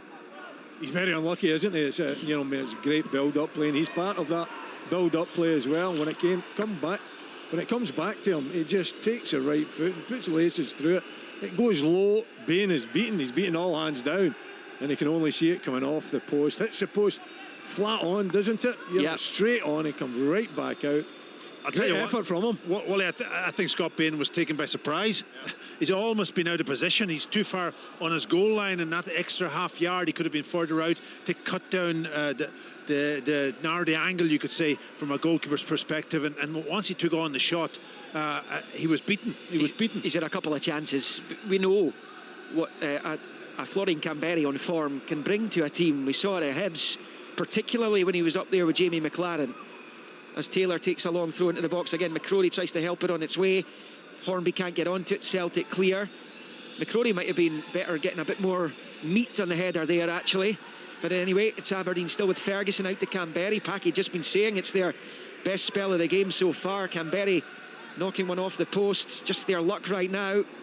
The visitors, as Welsh gets in there ahead of the Swiss Albanian. And now it is with Ryan Christie. And his long ball is for Ayeti, who's chasing it. Taylor will get there first, and he elects just to boot it into the... Sorry, it's Tommy Hoban again, who boots it into the main stand on the near side for a Celtic throw-in, which is about level with the 18-yard line. 41.5 played, Celtic 1, Aberdeen 0. The Dons, though, forced a couple of opportunities in the game, and they can count themselves unlucky to still be behind right now. Yeah, 2-3 opportunities there, Willie, and really, that's what I was saying. If they can get control of the ball and they start... then you've got the likes of Canberry and those. They're dangerous players. They're good players, but they've got to get themselves into those forward positions, and the midfielder's got to take a little bit more responsibility of winning the ball. I think just showing a little bit more belief. I think that's where Aberdeen is at the moment. They maybe don't have that belief, which is a big problem for them. You know, but if they can continue to create opportunities, you know, the Dean Campbell chance just whipped across the face of the goal, big chance, just a touch and it's in the back of the net. And then the Canberra strike from outside the box, that surely should give them a bit of impetus, a bit of belief to be able to take this game to Celtic. He'd another chance earlier, Canberra, didn't he? So he's had a couple of opportunities in the match. He also tried to win a penalty off a couple of Celtic defenders as well, to no avail. 2.5 minutes left of the first half at Celtic Park. Around about the same time left in the first half in Paisley, goalless between St Mirren and Accies, as it is in the early exchanges. The 6:30 kick-off, Cali Thistle, Queen of the South. In the Championship tomorrow, it is Royal Antwerp against Rangers, 8 p.m. kick-off. Europa League last 32 first leg. Long ball by Scott Bain. Ayeti trying to control it. He's done that up against Hayes. Turns it out to Christie on the right-hand side. Edouard, Ayeti and Turnbull in the middle. Christie's short ball instead back to Kenny. Faced by Hayes. Square ball to Sorrow. And then to Turnbull in a central area. He finds Sorrow, and then to the left of the centre circle it is with Callum McGregor, who then finds Turnbull, whose goal is separating the teams right now. Scored on 14 minutes. Back into their own half with Christopher Ajer. Short to Welsh, forward to Christie. Up against Campbell. Little ball along the grass out to John Joe Kenny on the near side, right-footed back into his own half for Ajer. Celtic enjoying some possession here. They haven't had much of that in the last 10 minutes, but here comes Turnbull to the edge of the area for Edouard, who shoots. A brilliant save by Joe Lewis as Edouard looked for that right-hand corner of the net. The Aberdeen keeper prevents it going 2-0 there, and despite the fact Celtic dominated the opening 30 minutes of this game, if that goes in, Aberdeen could perhaps feel a little bit hard done by, because they've had more goal-scoring chances in the game. But Edouard coming close to continuing his hot streak as Sorrow plays it short to McGregor. We'll get to Packy in just a moment as Edouard picks it up again in the edge of the Aberdeen box, into it for Ayeti. Out wide left for Taylor, low ball in, is put behind for the corner by Kennedy for Celtic, who lead 1-0 in the final minute of the opening 45. What a good save that was, Packy. Yeah, good save. And again, Turnbull found himself in space and been able then to slot the ball through to Odsonne Edouard, who opened up his body and tried to curl it round Joe Lewis, but he was in a great position. Obviously he's a big guy, also had to use his full length to get a touch on Alwyn to make the save, but keep Aberdeen in this game. Turnbull will take the corner, swings it right into the box, but it's going to come all the way out to this near side.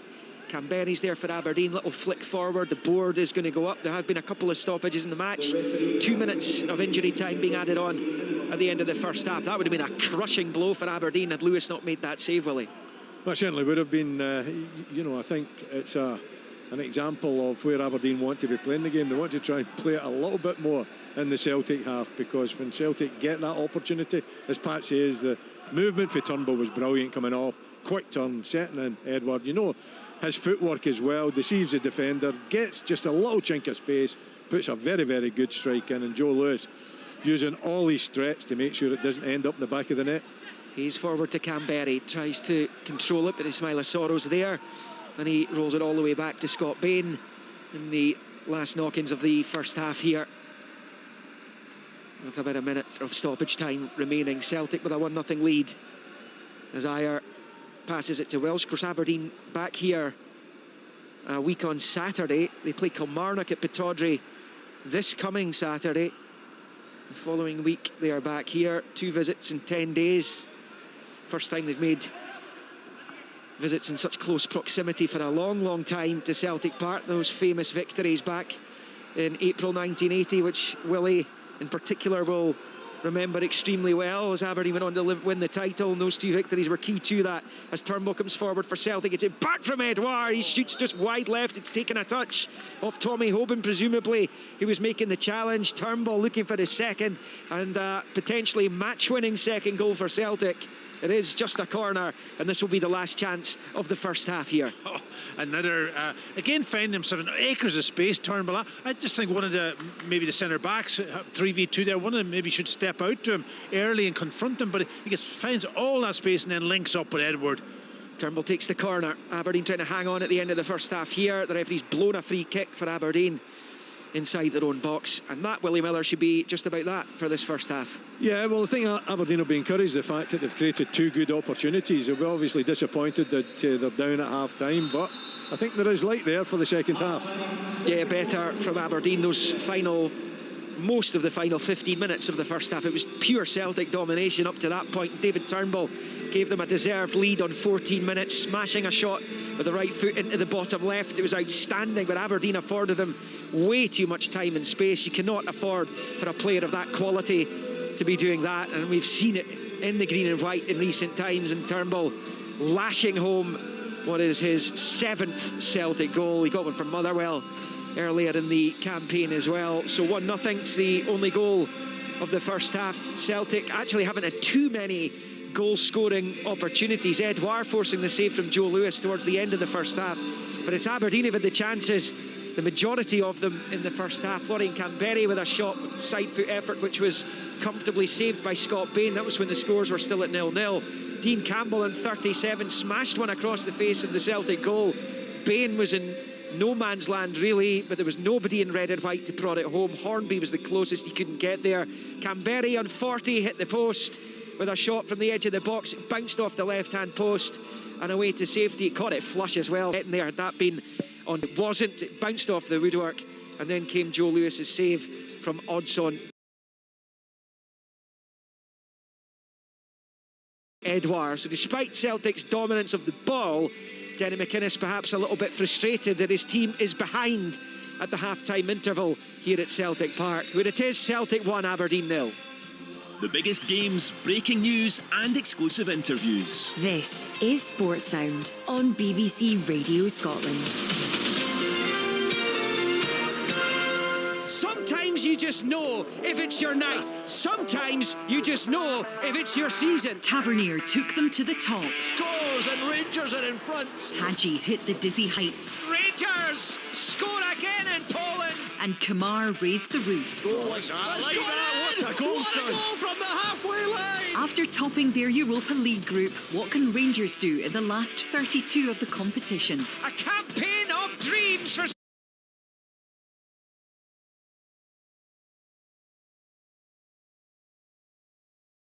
Stephen Gerrard's side. Sports Sound, Royal Antwerp versus Rangers. Tomorrow evening on digital radio, 810 medium wave and online. BBC Radio Scotland. Yeah, it should be some game tomorrow evening. Full coverage right here on Sports. And we have top flight action for you this evening at half-time at Celtic Park. Celtic 1, Aberdeen 0. A great goal from David Turnbull in 14 minutes. What a season he is having. It's also half-time in Paisley, where Stephen Thompson is watching St Mirren against Hamilton Accies. Yeah, thanks, Kenny. It's still 0-0 here at half-time, and a largely uneventful first half. St Mirren probably looked the more likely to score throughout that first half. The conditions, I have to say, are pretty poor in terms of the wind, really swirling. In fact, it's probably more in St Mirren's favour, with Hamilton failing to clear their lines on a few occasions, with the ball swirling back around about the halfway line from goalkeepers, kicks, etc. But St Mirren have had the best chances. They've hit the woodwork twice, once from an in-swinging corner from Kyle McAllister. It caused confusion in the box. So Baker hooked a shot, no power on it. It scrambled off a Hamilton defender and hit the top of the bar. Never really looked like going in. And then later in that first half, a really, really good passing move from St Mirren. At least 15 to 20 passes culminated in Richard Tate finding space in the box. He hit a left foot shot and it came off Ryan Fulton's right hand post and came out. Hamilton, they haven't tested Jack Alnwick at all really in that first half. Probably their best moment was just there towards the end when Marcus Fraser had a terrible mix up with a header which he thought was going back to his goalkeeper, but inadvertently put in Bruce Anderson, who tried a shot from the angle probably of the edge of the 18. It looked as though it probably just scrambled across the face. St Mirren defender Shaughnessy put out his foot and it scrambled behind for a corner. Hamilton really struggling to make anything of note in terms of chances. St Mirren the more likely to score. St Mirren better probably on the ball as well, but difficult conditions here at the Smizer Stadium. Thanks, Stephen. Half-time there, half-time in both games in the top flight this evening. One match in the Championship, a 6:30 kick-off in Inverness. Carly Thistle up against Queen of the South, and Billy Dodds is there for us. Yeah, not too much happening, Kenny. It's blustery conditions up here, so it's making it hard for good football to get the ball down and get it passed about. But there have been a couple of chances, and they've both come for Inverness when just on the 15-minute mark, it was Danny Mackay with a cross from the right. He found Shane Sutherland at the angle, Kenny, and he should be hitting target. Drove a left foot shot about a yard wide of the left-hand post, and then a few minutes later Mackay again broke forward at pace. It was a kind of counter-attack, and he decided to let fly from about 20 yards, and the goalkeeper for Queen of South Ferguson did well to beat it away. But that's been about it so far in the game. It's 20 odd minutes gone. It's still 0-0 here. Thanks, Billy. Billy will keep us fully updated on events at that game there. A couple of matches tonight in the English Premier League. One has reached half-time. That is Burnley 0, Fulham 0, and there's an 8:15 kick-off, Everton against Manchester City. So back to our commentary game this evening at Celtic Park. Willie Miller, just listening to the commentary. I've got the pictures coming into the studio here, and there's no doubt it looked ominous for Aberdeen when Turnbull fired in that cracker in 14 minutes. But to be fair to the Dons, and confidence must be really low right now given their lack of goals, but they grew into the game, didn't they? No, they certainly did, Kenny, and they created chances, which really they haven't been doing in many games recently. So I think Canberra, and I said before the game that he looked the most likely at the weekend. He certainly looks the most likely tonight as well. Dean Campbell has done particularly well in there too, but the first half hour or so, I mean, it was just total dominance from Celtic, and Aberdeen were playing that man-for-man formation, which left them exposed on a number of occasions. A great goal, a well-worked goal too, and Celtic have created another couple of chances towards the end of the first half.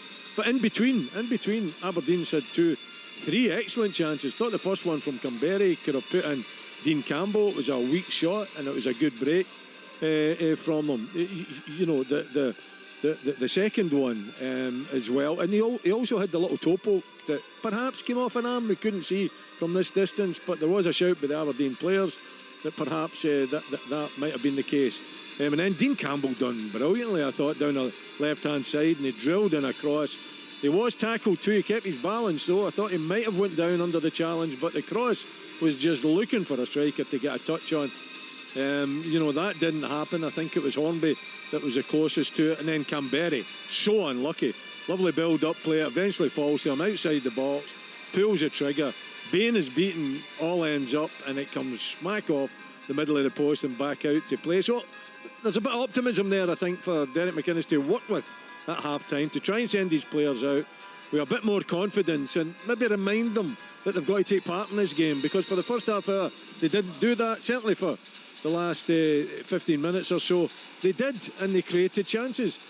And I think that the weakest part of this Celtic team for me is a defence.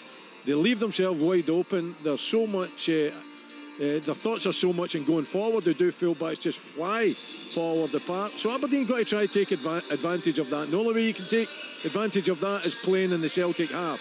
They did that the last 15 minutes. They were nowhere near good enough in the first half hour. They're 1-0 down. It's still a big challenge for them, but a little bit of hope for them, I think, at half-time. Yeah, Willie mentioned that incident there. I saw the pictures coming in. The ball hit off around the chest area of the Celtic defender and then deflected. It sort of skipped off the arm, and I think the rule is that if it hits one part of the body, obviously you guys wouldn't see that from the stand, but I think if it hits one part of the body and then goes on to your arm, then it's no penalty. It would have been very, very harsh. I think the referee got that one right, and also he was very, very close, the Celtic defender, when the ball was hit directly at him. Just Pat, looking at Celtic, Pat, Willie's saying there the defence is the weakest part of their team.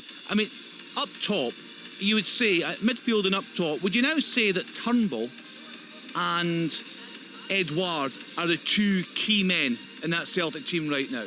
Yeah, I think Turnbull all season's been a key man. Anytime when he came into the team, when he came from Motherwell initially, when it took him a while to almost get his strength up, get his physical strength up and his power.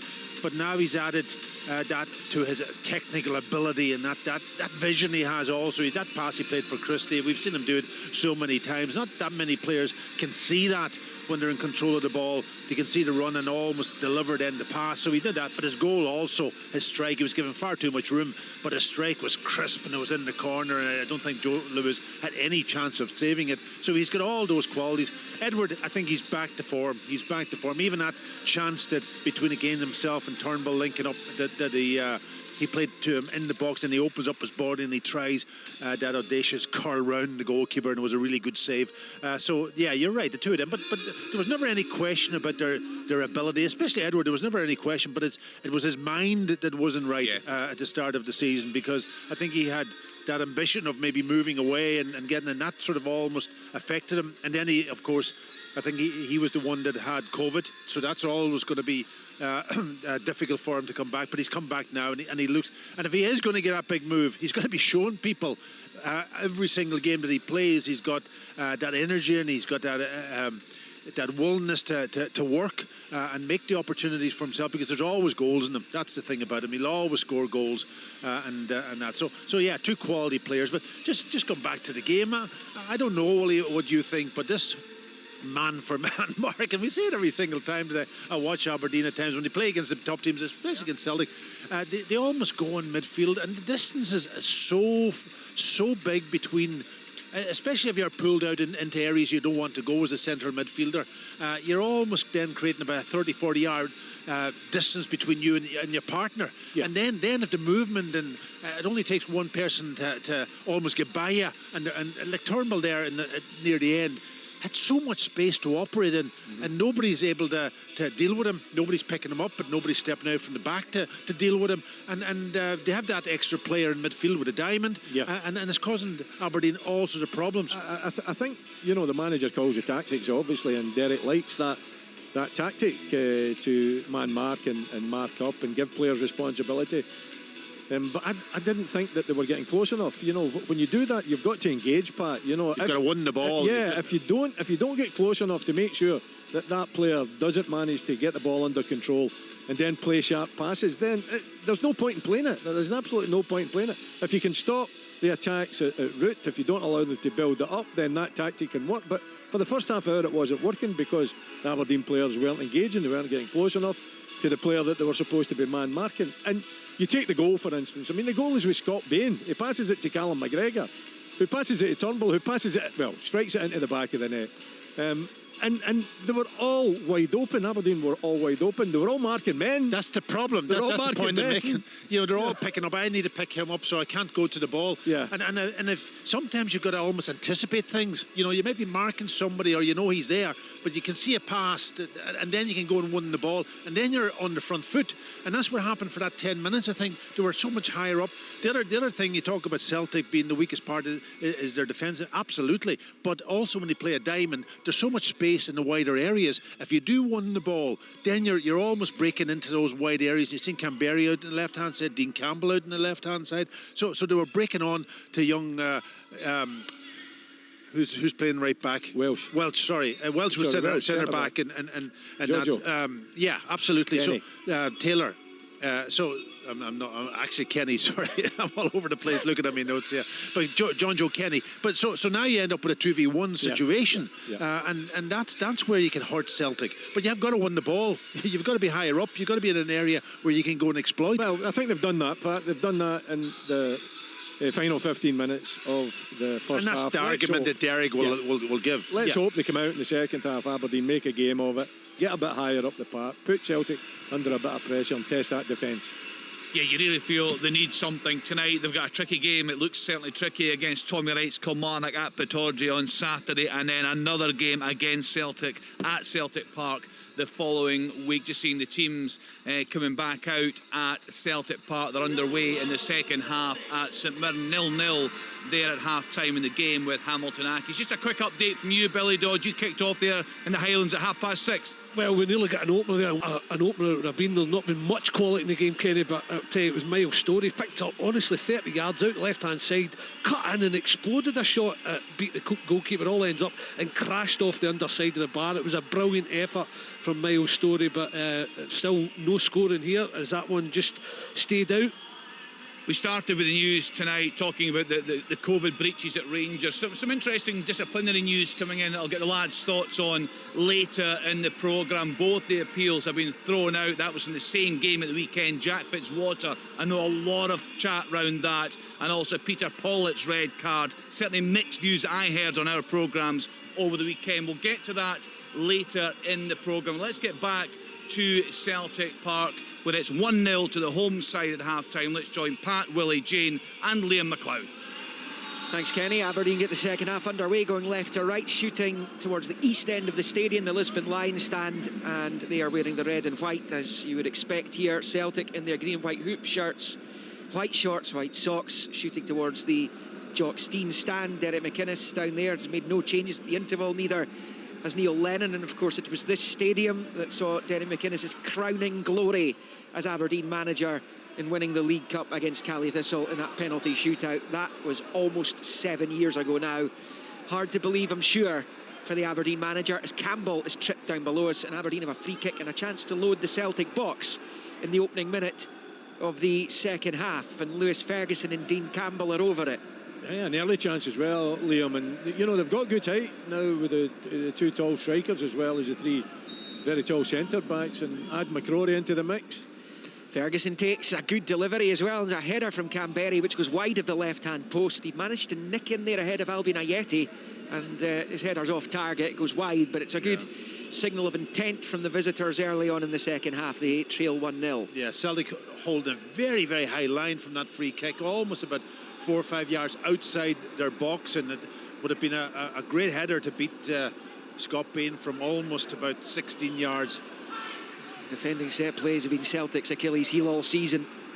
That's why 10 in a row looks like a pipe dream now, as Hoban picks up on the right down the line, but it goes over the line and out for a Celtic throw-in down on this near side. The champions lining up with Bain in goal, Kenny, Welsh, Ayer and Taylor at the back, Sorrow at the defensive point of the diamond with Christie, McGregor and Turnbull, Ayeti and Edouard, who's got 11 in his last 11 up front. Lewis in goal for Aberdeen, Hoban, Taylor and Considine, with Kennedy and Hayes in the wing-back roles, McCrory, Campbell and Ferguson, with Hornby and Canberry the strike force. A couple of minutes into the second half, 1-0 Celtic, as Ferguson puts it back into his own half. It's eventually dropped at the feet of Johnny Hayes, who had a very successful 3 years at Celtic. He timed that pretty well, arriving at the start of Brendan Rodgers' second season, won 3 league titles, trophies, cup competition trophies as well, before returning to Aberdeen as Canberry looks to try and knock it through to McCrory at the edge of the Celtic box. Sorrow's there, he does such a good job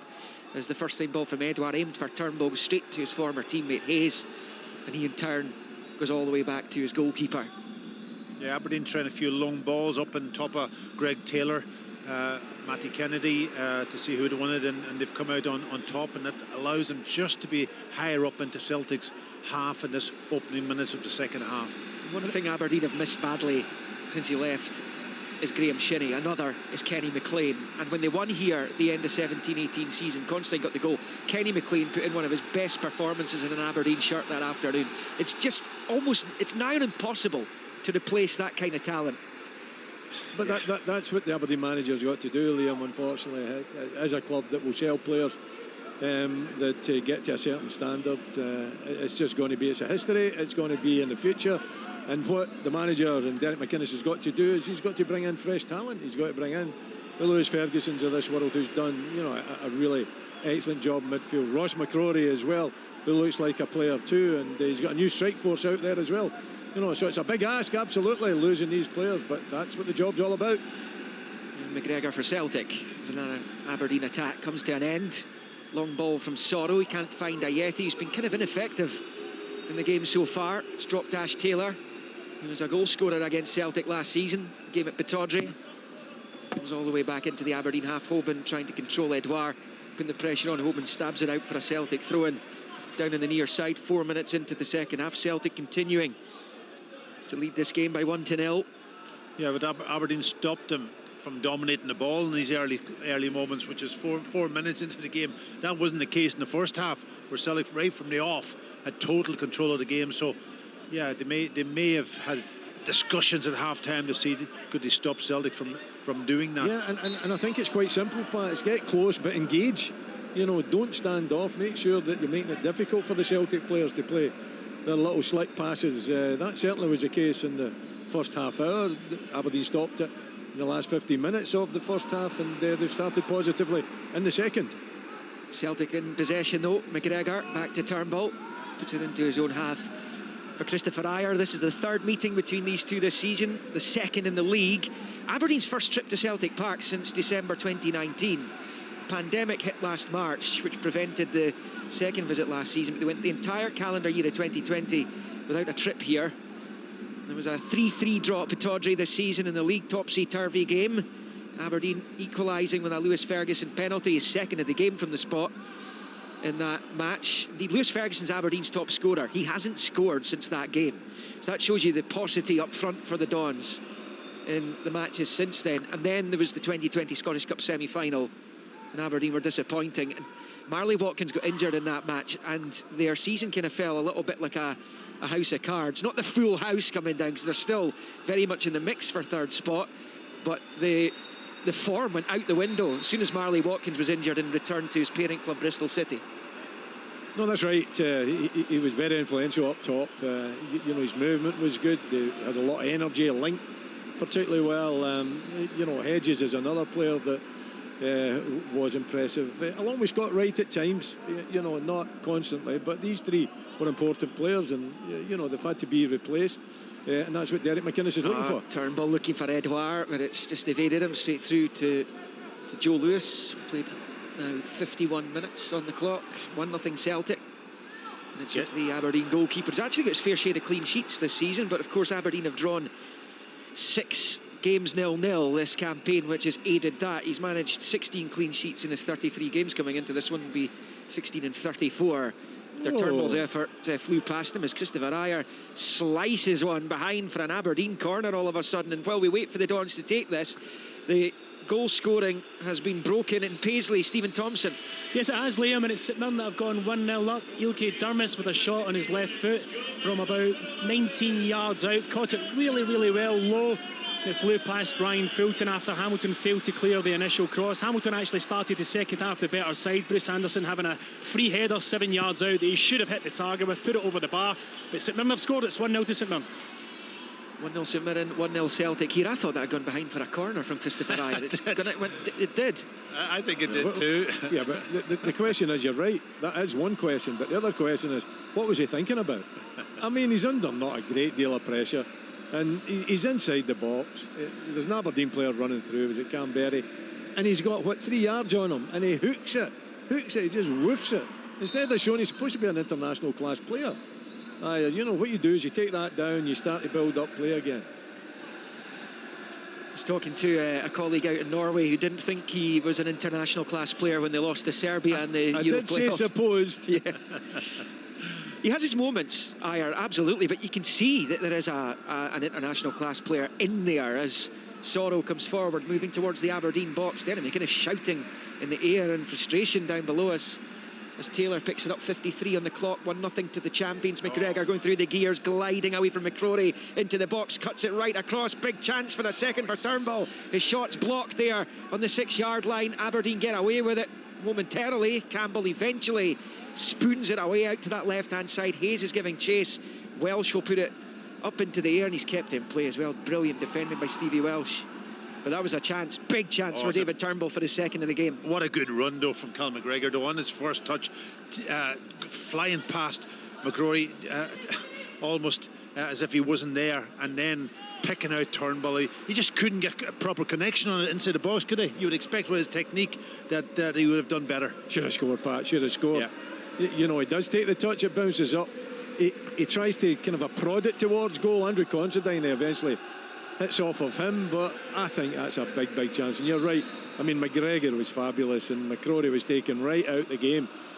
You know, I don't know what exit he exited the pitch by, but it was certainly one of them. And McGregor's pace, taking the ball away from him, and then getting the head up as well, Pat. You know, and picking out Turnbull too. Fantastic play. Aberdeen free kick meantime, over on that left-hand side. If you are just joining us, 1-0 Celtic here, 1-0 St Mirren against Hamilton in the other Premiership match taking place as those teams in arrears start to chalk up the games. Christopher Ayer's header's going straight to Hornby on the near side. He's going to be happy to take the corner by the looks of it, Hornby. Another who's been on the periphery of the match, but it's a Don's corner down on this near side in the 55th minute of the match as Aberdeen look for an equaliser. Yeah, we talk about Ayer defending that time. He almost misjudged. He went, I don't know what he tried to do, but he can almost misjudged, and the ball came off him, so it's definitely a corner. To be taken by Campbell, left-footed in-swinger. It's towards the penalty spot area. It comes off Sorrow's head, back towards his own goal though. Ferguson missed it, and then Ayer, it comes off. He didn't know much about it, and it goes behind for another Aberdeen corner over on the far side. This has been a good, 50 minutes before half-time, and the 10 minutes since the half-time interval have been decent from the Dons. Yeah, when I look at Celtic's, you know, obviously structured defensively and from corners, they don't have a lot of height.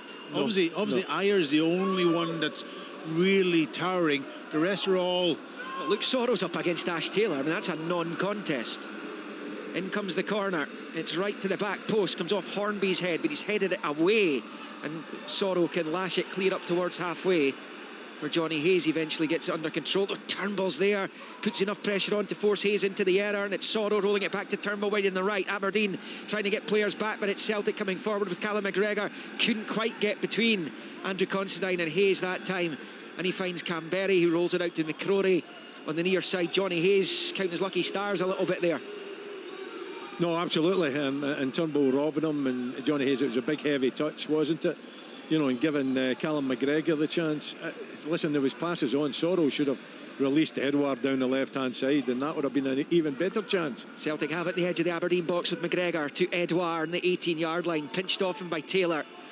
Neil Lennon slapping his thigh down below us in frustration there as Camberry and Campbell try to work something out between them in the midfield, but Campbell couldn't work it back into the path of Camberry. He would have had the run in Christopher Ayer there, albeit Ayer's no slouch. Yeah, I think he would have actually, and they kind of lost their way there. Their orientation was all over the place. Didn't know what was going on. The two centre-backs were all over the place. Celtic centre-backs there. Pat, that was a big chance, I think, if Aberdeen could have made better use of it. Celtic unbeaten in their last 11 against Aberdeen since Andy Considine's winner here in May 2018. Derry McInnes' personal record at Celtic Park against Celtic as Aberdeen manager. This is his 15th go at it. He's won twice, drawn once, lost the 11. At the moment they're losing to that Turnbull goal, but it's been a much better performance from Aberdeen than we've seen from them in recent matches. And there's been a succession of goalless draws. There were a couple of insipid defeats, in particular perhaps the one at home to Livingston a couple of midweeks ago. But it has been the defeats at times have been spectacular this campaign. Home to Motherwell, away to Ross County, and obviously losing that Scottish Cup semi-final and the League Cup last 16 match at St Mirren in quick succession. Any manager of Aberdeen is going to be under pressure when that happens. Ayer's headed away. Here's Ferguson for the Dons, and he's found Campbell with a left foot out to the left-hand side. 2 minutes away from the hour mark. 1-0 Celtic. It's Camberry getting it from Hayes on that left-hand side, back towards the halfway line where he's turned and found Hayes. He moves it forward to Ferguson, who's brought down on the left-hand side. And Aberdeen have a free kick level with the 18-yard line of Celtic, quite close to the left angle of the box. And once again, Neil Lennon's turning round, and he knows this has been a problem for them this season. We mentioned it earlier. Loads of goals that Celtic have conceded this season have come from free kicks and corners. Yeah, and I did mention about them being kind of almost outmatched from a height perspective in tonight from Aberdeen, who's got 3-4 big players. Celtic don't have a lot of height. But I thought he was offside there, actually. The linesman, the Celtic players were claiming for it. Assistant didn't give it, and the referee gave the foul then. Ferguson and Campbell, I think, over the free kick's going to be left for Dean Campbell to take, left-footed. Aberdeen have a throng of players around the penalty spot. It's a poor delivery, though. Straight off the first man, Callum McGregor. That was a dreadful delivery, and then he brings his man down, and it's a massive waste. Campbell, he fouls John Joe Kenny, and all the Aberdeen defenders have to go all the way back. When you get that kind of opportunity, Willie, I mean, if you and Alec had come up to try and attack one of those free kicks at Celtic Park when you two were in your pomp, faced by this giant Irish goalkeeper beside you, you would have been absolutely apoplectic if that hadn't could pass the first defender. I might have pointed out the error of the young man's way. But I'm looking at it again, and it's Ash Taylor, and it's Sorrow. No, it wasn't Sorrow. It was Greg Taylor that was picking him up at the back post. So, are they doing that for fun, Pat? You know, are they just picking their smallest player to match up against Aberdeen's tallest player? I don't know. Obviously, when Shane Duffy's in the team, he likes to be spare. So then they almost ask people to go and block and do that kind of stuff to allow the defender. So they must be still continuing that without Shane Duffy in the team. It's an hour gone. 1-0 Celtic. Aberdeen are going to bring Conor McLennan on in a moment as Taylor takes a free kick on the halfway line towards Hornby, wins the header, headed away by Ayer. Kennedy trying to find a teammate inside the box. Hornby's in well to pinch it back off Greg Taylor on the near side. Little back heel finds Ferguson, lifts it towards the corner flag. Kennedy's onto it, up against Taylor. Not much room. Kennedy trying to find a cross ball, which he has done. Canberry controls. He's got his back to goal though, forced outside the box, being traced all the way by Ismail Asoro. Out wide right, it comes to Kennedy. Looks up, right foot cross ball comes in. It's too high for Hornby, and then it's lashed away there by Christopher Ayer. There was a little header from, I think, McCrory towards goal, which is cleared. Welsh gets the header away, and then it's picked up here by Hoban, lifts it towards the 18-yard line, headed away by Ayer. Callum McGregor, then it's blocked by Ferguson's hand, and that will be a free kick to Celtic on the edge of their own box. Celtic 1, Aberdeen 0. Neil Lennon will be a little bit annoyed with what he's seeing out there right now, Packy, I would have thought. Absolutely. Aberdeen's been much better in the second half. They've got, as we talked at half-time, they're up against Celtic. They're making it difficult for them to control the game. They get their passing away, which they didn't do in that early part of the first half. And Celtic then can almost lose a little bit of confidence when that happens. So Aberdeen much better in the second half. Yeah, you look at Celtic, they still look fragile, but confidence-wise, because when they're not dominating the ball, when they're not dominating the game, and when Aberdeen's been in their face and caused them problems and not allowed them to simply control things, then they've looked a little bit nervous, and that slick passing certainly hasn't been in evidence in the second half. The change for Aberdeen, incidentally, Hayes came off and McLennan came on, and Aberdeen are going to be faced with one of their nemesis of recent years, Albin Ayeti, coming off to be replaced by Tom Rogic. He scored 5 times against Aberdeen as he prepares to come on.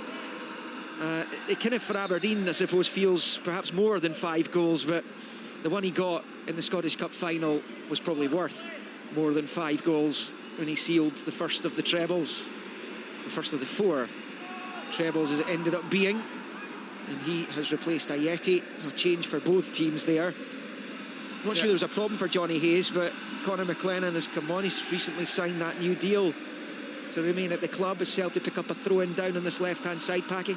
I was just going to say, from a Celtic perspective, obviously Christie's gone up front, which up alongside Edward. He will move around. He won't stay up in that centre forward position. He'll move around a little bit, and obviously, of course, Tom Rogic playing where Christie played over on that right-hand side of the diamond. But Celtic just got to get a hold of the ball again to bring the likes of Tom Rogic into the game, start moving it around and get a bit of control. 1-0, 63 minutes played to Celtic. 1-0 St Mirren. Durmus in Paisley, second half goal. The Buddies lead, and it's 0-0 at half time. Cali Thistle, Queen of the South in the Championship. Half time whistle just gone there a minute or so ago. As Celtic pick up with McGregor for Edwards, bounces off the Frenchman though, and now it's with Ferguson out to McLennan on the near side. It's back to his goalkeeper, and it's a long ball by Joe Lewis. 63.5 minutes played. Celtic 1, Aberdeen 0. As Campbell rolls it forward to Canberry, controls it after a couple of keepy ups, moves it back to Ferguson, and then to Taylor. Still though, it's been a better performance from Aberdeen, but still no goals for them. So the minutes keep ticking by without. Yeah, I don't know about you, Wally, but sorry, Liam, I don't know about you, but that long ball, there's nothing wrong with it. No, play it up. Yeah. You've got two strikers up there, play it up to Canberra and then get support to him, which Aberdeen did in that case. What happens there is that Ayer tries to direct it to Sorrow, but it's not a good header, and Dean Campbell is winning the second ball. Yeah. So you're starting the attack from inside the Celtic half. Ferguson takes a free kick into the box, flighted towards Taylor, who does win a header, and then it's headed away by Ayer. Don't think that was threatening Scott Bain's goal, given the power that Taylor generated in it, but at least he forced it towards the Celtic goal as McLennan picks up on the near side under pressure from Edouard, goes back to his goalkeeper, and Lewis hits it with the right foot. 64 in, Celtic 1, Aberdeen 0. Long towards Canberra, headed away by Ayer into the centre circle. It's controlled on the chest by Rogic, and then out to Taylor. Up against McLennan, puts it out himself there for an Aberdeen throw-in. McLennan he was going to take it quickly. I think Derek McInnes wanted him to take it quickly. Eventually he waits for some options. McLennan bowls it into Canberra on the turn, up against Turnbull, goes back into his own half for Hoban, forward towards McCrory, straight to Sorrow, but it bounces off the Ivorian. Now it's Canberra to Hornby on the turn. It's a decent hit, but Bain holds on to it. Left-footed effort from Fraser Hornby. It's right down the throat of the Celtic goalkeeper, and it stays Celtic 1, Aberdeen 0 on 65. But that's like passing, that control, that confidence is slowly slipping out of the Celtic team. I think Sorrow in the midfield, his touch in the second half has been pretty poor. He's given away possession on a number of occasions. We're not really under that much pressure. Canberra's flagged offside there as the long ball from Ash Taylor found him. Yeah, it was a good ball too, actually. And he just was at half yard, not even half a yard offside. It was very, very tight, but certainly a ball up to him that he can hold up, and longer ball. I think that's been probably what Aberdeen's been doing a bit more in the second half. I think it's worked for them. Sports Sound this Wednesday evening, the earlier kickoffs, the normal 6 o'clock kickoffs for the two Premiership games. On digital, BBC Radio Scotland 810 medium wave, and online at bbc.co.uk/Sports Scotland. I think the player raters there as well this evening. And keep an eye on the scores as they come in, as Kennedy gives chase. Good defending by John Joe Kenny, really calm. He's looked pretty decent, has to be said. I know Everton still rate him quite highly, as McGregor turns it out to Taylor on this near side, knocks it forward with the right foot, can come all the way through to Joe Lewis. I think there were bids for John Joe Kenny which came in during the winter window, but Everton preferring to loan him to Celtic, as that comes back to Tommy Hoban. And he's got a 100% record thus far in a Celtic shirt, as Lewis clears his line up towards halfway. There's been another goal at St Mirren Park. I'm just waiting to see if Celtic clear this. They have done with Ayer. Constantine's Kuchin header out to Kennedy. We're going to Tomo in just a moment. There has been another goal. Remember, St Mirren 1-0 up in Hamilton. But here come Aberdeen. Constantine trying to cut it back towards Kennedy. Good defending this time by Ismaila Soro. Collected by Rogic on the far side after the back heel from Christie. Here goes Tom Rogic up towards the halfway line. Flicks it with the outside of the boot. Turnbull goes after it. Brilliant challenge by Scotland under-21 teammate McCrory. Well, the referee is Alan Muir, and he's actually given Celtic the free kick for that. Stephen Thompson and Paisley. Yeah, it's one each here. Liam Hamilton have equalised. Bruce Anderson will get the goal. He had a shot from probably about 16 yards out. It was deflected off of Joe Shaughnessy's leg past the flailing Jack Alnick. It was from a cross originally from the left-hand side from McMahon. St Mirren failed to clear.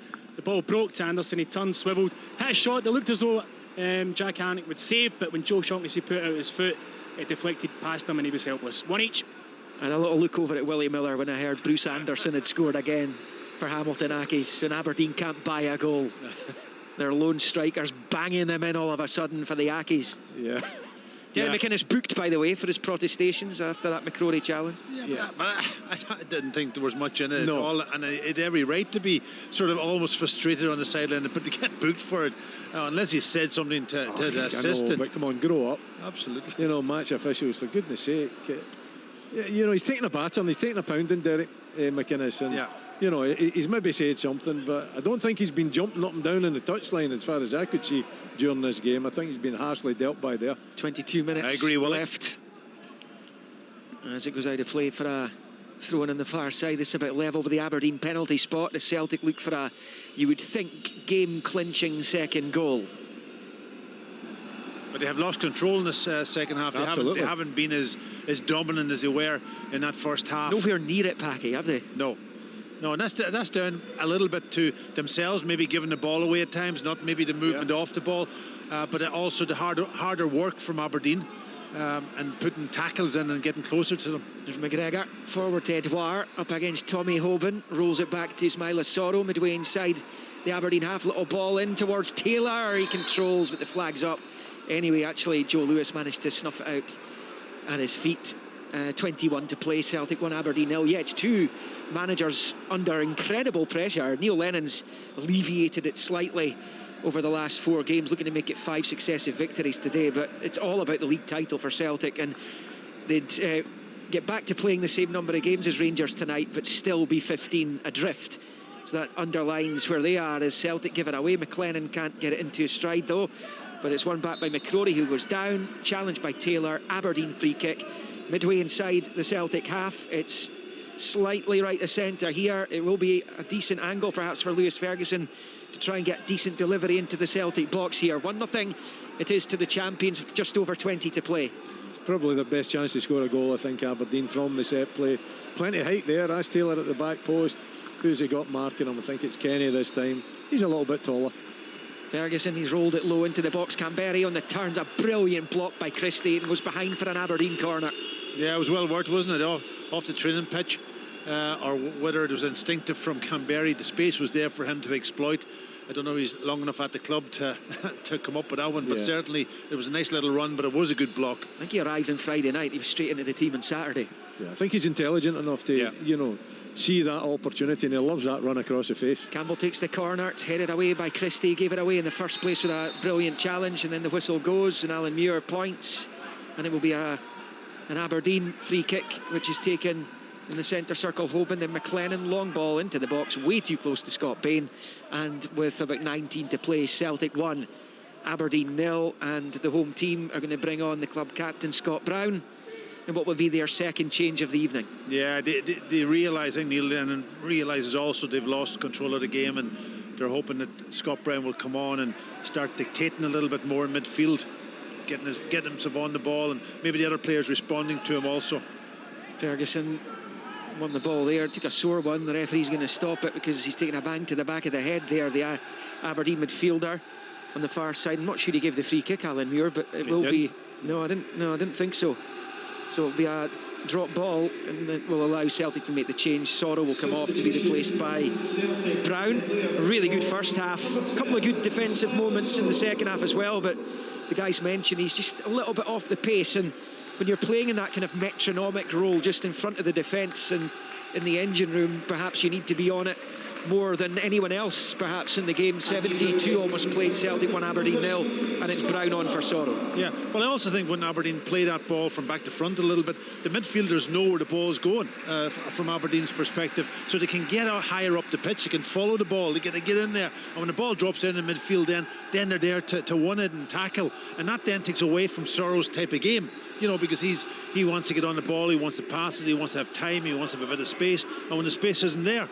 Talking of space, Callum McGregor's got some just now, and he's got the ball low into the box. Christie helping it on its way, and it's cleared there by Tommy Hoban. It almost dropped to Turnbull.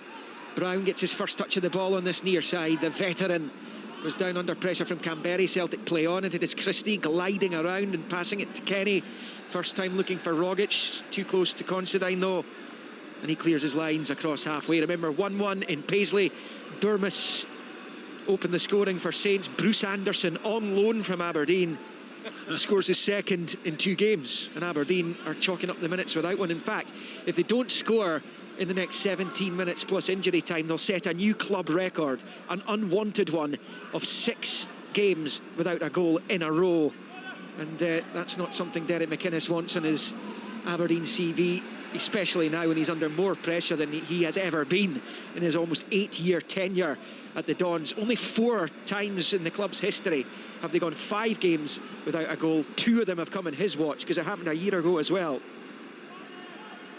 as Campbell slips it back out wide left for Considine.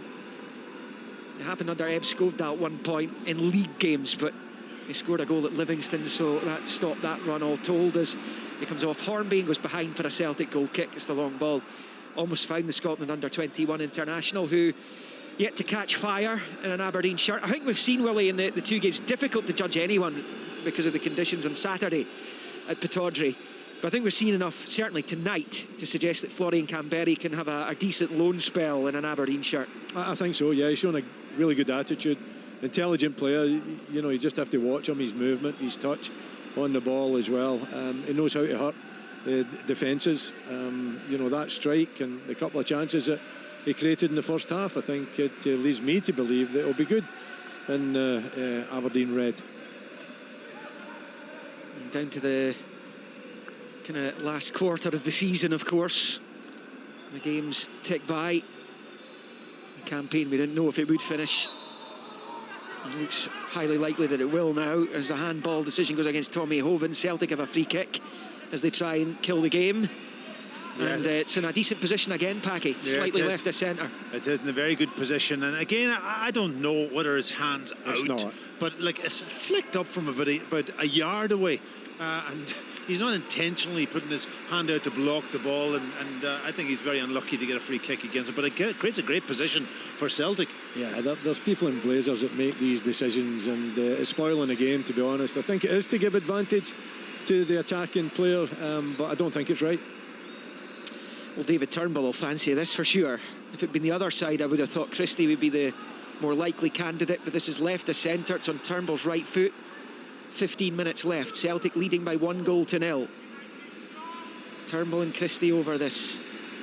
Christie makes his move towards the ball. It is Christie, comes off the wall. It was the left foot of the number 17. It's blocked. It's now with Ayer. There's Christie scored one of those, scored in both games against Aberdeen this season, but that one in the semi-final at Hampden in particular would have been like a dagger through the heart of Derek McInnes. Well, actually, when they won the League Cup here in March 2014, they were favourites to do a cup double that campaign, because they'd knocked Celtic out of the Scottish Cup here at Celtic Park, went on to lose to St Johnstone at Ibrox in the semis when they were favourites to win that competition, which they haven't won since 1990, and that's the best chance they've had of certainly kind of loath to say win the tournament, because they played Celtic in the final in 2017 and they pushed them really hard. That was probably Derek McInnes' best squad that he had as Aberdeen manager, but when you consider Celtic were nowhere near the last four in that season, when you'd already knocked them out, a big chance missed early on in the McInnes years, as it goes out for a throw into Celtic on the near side. 76.5 on the clock, and Celtic leading by 1-0, and a double change coming up for Aberdeen. Callum Hendry and Niall McGinn will come on for the visitors. Matty Kennedy's coming off and Hornby looks to be the other, so it's a double change, Willie. Yeah, it is. I think fresh legs. I mean, it'll probably be just like for like. You know, Niall McGinn going wide to the left hand side. And you would think Callum Hendry just going through the middle to replace Hornby. So it's fresh legs, isn't it? I think Henry will give you energy, and he'll certainly put in a lot of effort. From what I've seen of him so far in a red jersey, he certainly gives you that. And Niall McGinn, if only he can find that form that he used to produce week in, week out to Pittodrie. He hasn't been able to do that recently. Is age catching up with him, Willie, do you think? I think, you know, since he's moved away from Aberdeen, he hasn't been the same player since coming back. And maybe the age is, I don't know, maybe the appetite is. I don't really know the answer. You know, I'm not close enough to it. I can only see it from afar. But I can tell you he's a talented player. If he could refine, you know, rekindle that quality, then it would be a big player for Aberdeen again. McLennan, right hand side of the Celtic box, low ball to the edge of it for McCrory. He goes down, just stumbled, and then Celtic able to clear. And McGinn actually this season scored a very, very important goal for Northern Ireland in their Euro 2020 playoff semi-final. They ended up not making the tournament, lost to Slovakia in the final, but he scored a very important goal in the semi, and it's McGinn down that left hand side, former Celtic youngster, and he can not get onto it. Up against John Joe Kenny, goes out for a throw-in to Celtic deep inside their own half. About 12 minutes remaining here. Celtic 1, Aberdeen 0 remains the scoreline, as it has been since minute 14 when David Turnbull struck home his 7th goal in Celtic colours. Elsewhere, St Mirren 1, Hamilton 1, Dermot and Anderson trading goals. And goalless still in the championship match, which is half an hour behind us. Cally Thistle against Queen of the South. And tomorrow night it's Royal Antwerp against Rangers. 8 o'clock kickoff. Sports in on the air from 6, so plenty build up to that one as Rangers look to establish an advantage to take into the second leg at Ibrox next Thursday evening in the last 32 of the Europa League in Belgium. And on Saturday, big game, Aberdeen Kilmarnock at Pittodrie, two teams that don't seem to score many goals. Celtic are at Ross County on Sunday evening, amongst all the other games on Sportsound. Here comes Celtic. McGregor forward towards Turnbull, breaks off Turnbull, almost fell for Edouard, right hand side of the Aberdeen box. McGinn picks it up for Aberdeen, back to Campbell, who clears with the left foot. Into the Celtic half it goes. Stevie Welsh is there. Kind of the winds come out the Aberdeen sails after a decent first 15 minutes of the second half. Still in it though, Liam. You know, Celtic haven't really been up to the same level that they were in that first half. And it's a scrappy second half from Celtic, to be perfectly honest, you know. And when you're only 1-0 down, you've always got a chance. More players coming on here, Liam. Edouard's coming off, and Klimala will replace him as he looks to try and find the net. And he needs something to happen quite soon as well. He's another big money Celtic signing, arrived just over a year ago from Białystok in Poland. Yeah, a project that hasn't worked so far. No. You've got to say it. Yeah, he's toiling. Turnbull's coming off to be replaced by Elyounoussi, who knows his way to goal against Aberdeen as well. Recently displaced the Celtic top goal scorer by a resurgent Odsonne Edouard, who's reclaimed that crown. We're into the final 10 minutes here in Glasgow. Celtic 1, Aberdeen 0. As Klimala and Elyounoussi make their way onto the pitch. Elyounoussi scored the second Celtic goal in the semi-final at Hampden between the sides when they met back at the very start of November. Celtic 1, Aberdeen 0 here, as the Dons prepare to bring on another former Celtic player in Dylan McGeoch, who's he was injured in the 3-3 draw against Celtic at Pittodrie back in the autumn, the end of October.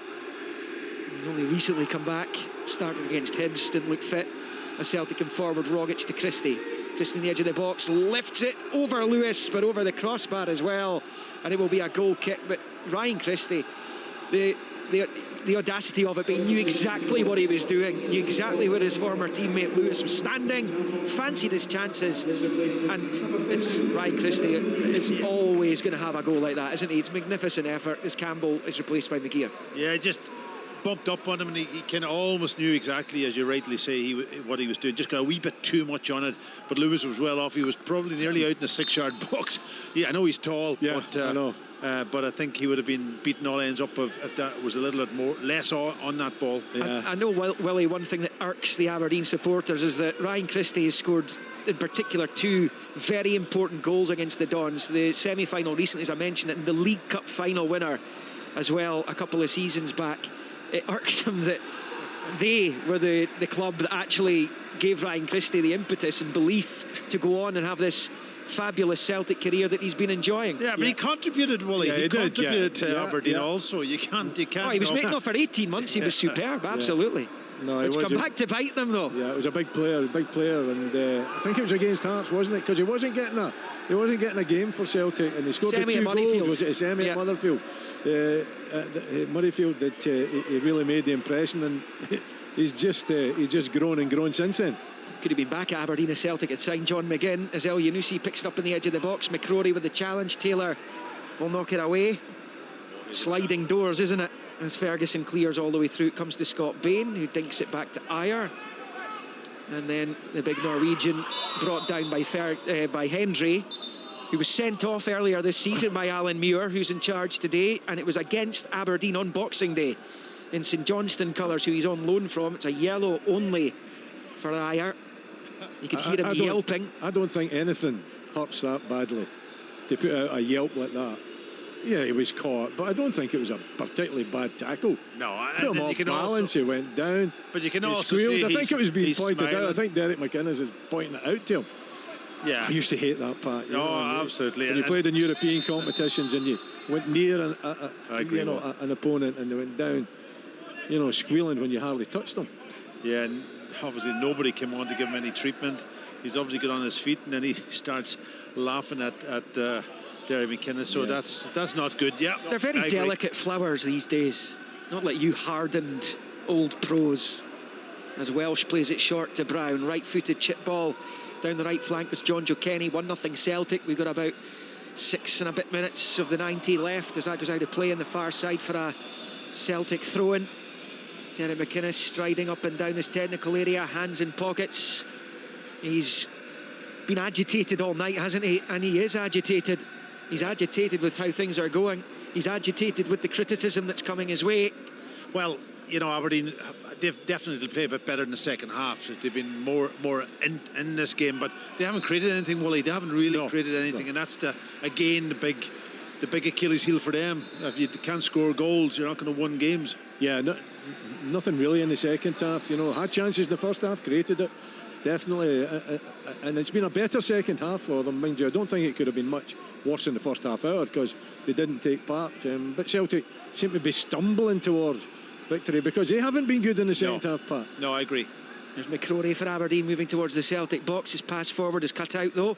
Rogic, and then out it comes towards Christie. The near side was through his legs. Hoban is the covering player for Aberdeen against Ryan Christie. He's got there first, but he can only put it out for a Celtic throw-in on the near side as we hit 85 minutes at Parkhead. Celtic 1, Aberdeen 0. Still 1 apiece, St Mirren Hamilton, and goalless Caley Thistle Queen of the South, that latter match in the Championship. And it will be a throw into Celtic to be taken by Greg Taylor on this left-hand side. Looks like 1 win in 30 at Celtic Park in league matches for Aberdeen. That dates all the way back to a John Stewart winner in October 2004. There's 1 league win since then. It was under Jimmy Calderwood as Aberdeen give away a free kick on this near side. It's about 25 yards from goal, but it's on the left inside channel. Callum McGregor and Ryan Christie over it as they look for a second that would finish it. It certainly would, and you know, if Celtic do win this game again, they've grounded out in the second half, which is you can be a positive also from their perspective, having that goal and having that first half hour of really good football behind them. Christie takes left foot. It's a poor ball in as Canberry clears, breaks back to Christie, rolls it out wide left for Taylor, level with the 18-yard line, trying to shimmy away from McLennan, turns back towards the main stand touchline and then stabs it back to McGregor, who's always an option. And now it's with Christopher Ayer in the centre circle, who rolls it to the right of it for Welsh. And everyone, just about everyone, bar Scott Bain, is in the Aberdeen half. Is the game going to finish the way it started? As it comes back to Brown, steps away from Hendry, rolls it with the right foot forward. It comes to Klimala, level the penalty spot. Klimala taking it out to the far side. Good defending by Taylor as McGinn forces it forward to McCrory. McCrory with the early ball, looking for Canberry, who's chasing after it. Ayer's the covering Celtic player. Ayer gets there first. Good strong defending up against Canberry there, Ayer. He's not out the woods yet though. He's down with the corner flag, being put under pressure. Nobody in green and white arrived as he tries to win a throw-in desperately on the far side. Gets it cleared, half cleared anyway. But Aberdeen still have it on that far side. Flags up on the near side. Derek McInnes again holds his head in his hands as another attacking opportunity comes to absolutely nothing. Celtic 1, Aberdeen 0 with 3 minutes of the 90 remaining. And Aberdeen are just a few minutes away from creating some unwanted history.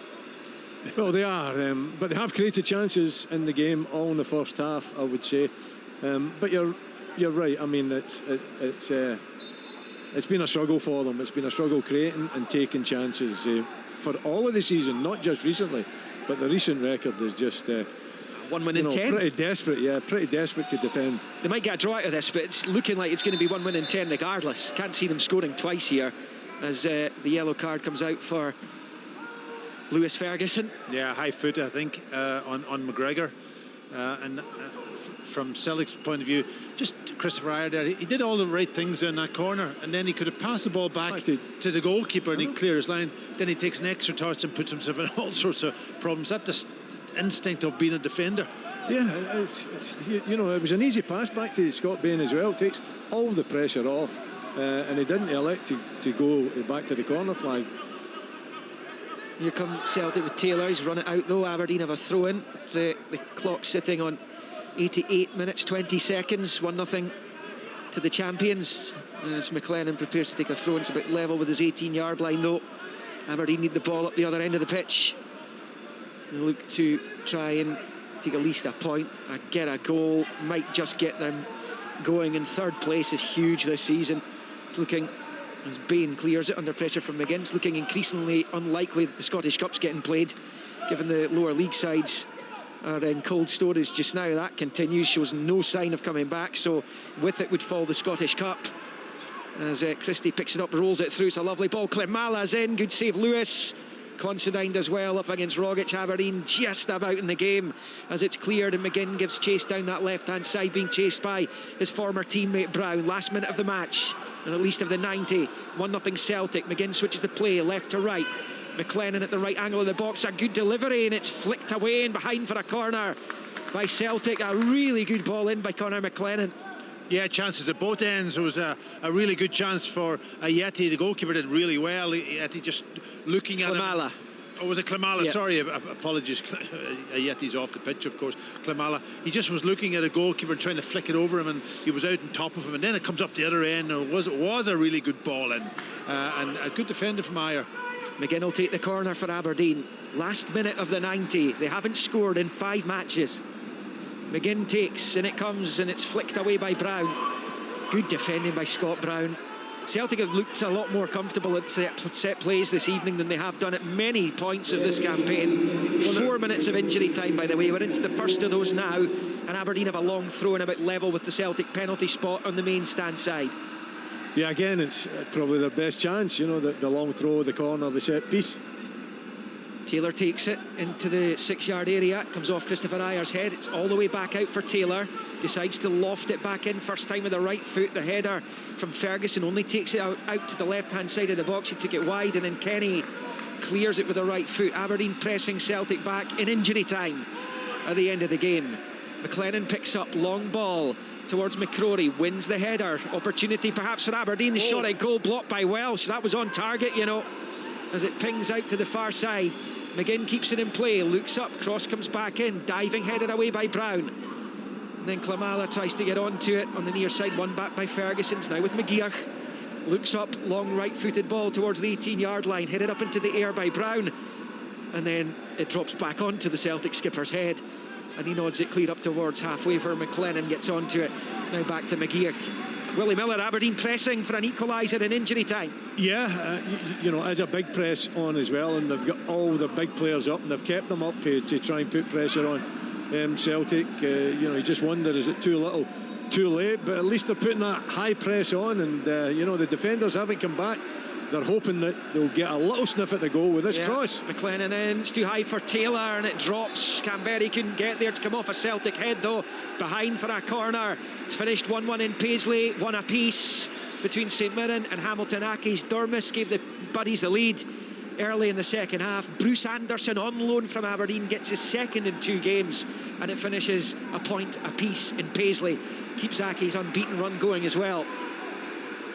McGinn out swinging corner coming up for Aberdeen on the right hand side, and it comes towards the back post, headed back across the face of the 6-yard box. McGinn's going to get onto it, and then he slices it horrendously behind for the goal kick, and that might well be, well, there's still 2 minutes of stoppage time as we go to the championship. There's been a goal in the Highland capital in the match between Cali Thistle and Queen of the South. Billy Dodds. Right against the run of play, I have to say. Just a quick break from Queen of the South. Joseph set Naughty free, and he showed calmness just to stroke it under the goalkeeper Ridgers. It is Inverness 0, Queen of the South 1.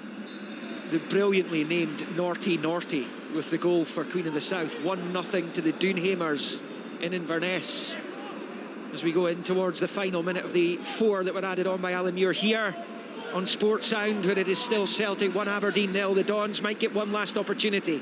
McLennan's long ball, Canberry chesting it down, wins the corner off Ayer. That could be very, very important from Flo Canberry. Yeah, unwanted pressure from Celtic's perspective, and they can't get a hold of the ball. Joe Lewis is on walkabout. Well, I haven't seen this, I don't think, ever in Joe Lewis's Aberdeen career. He's come up for the corner. It's the last minute of stoppage time. Why not? McGinn will take right-footed outswinger into the Celtic box. It comes.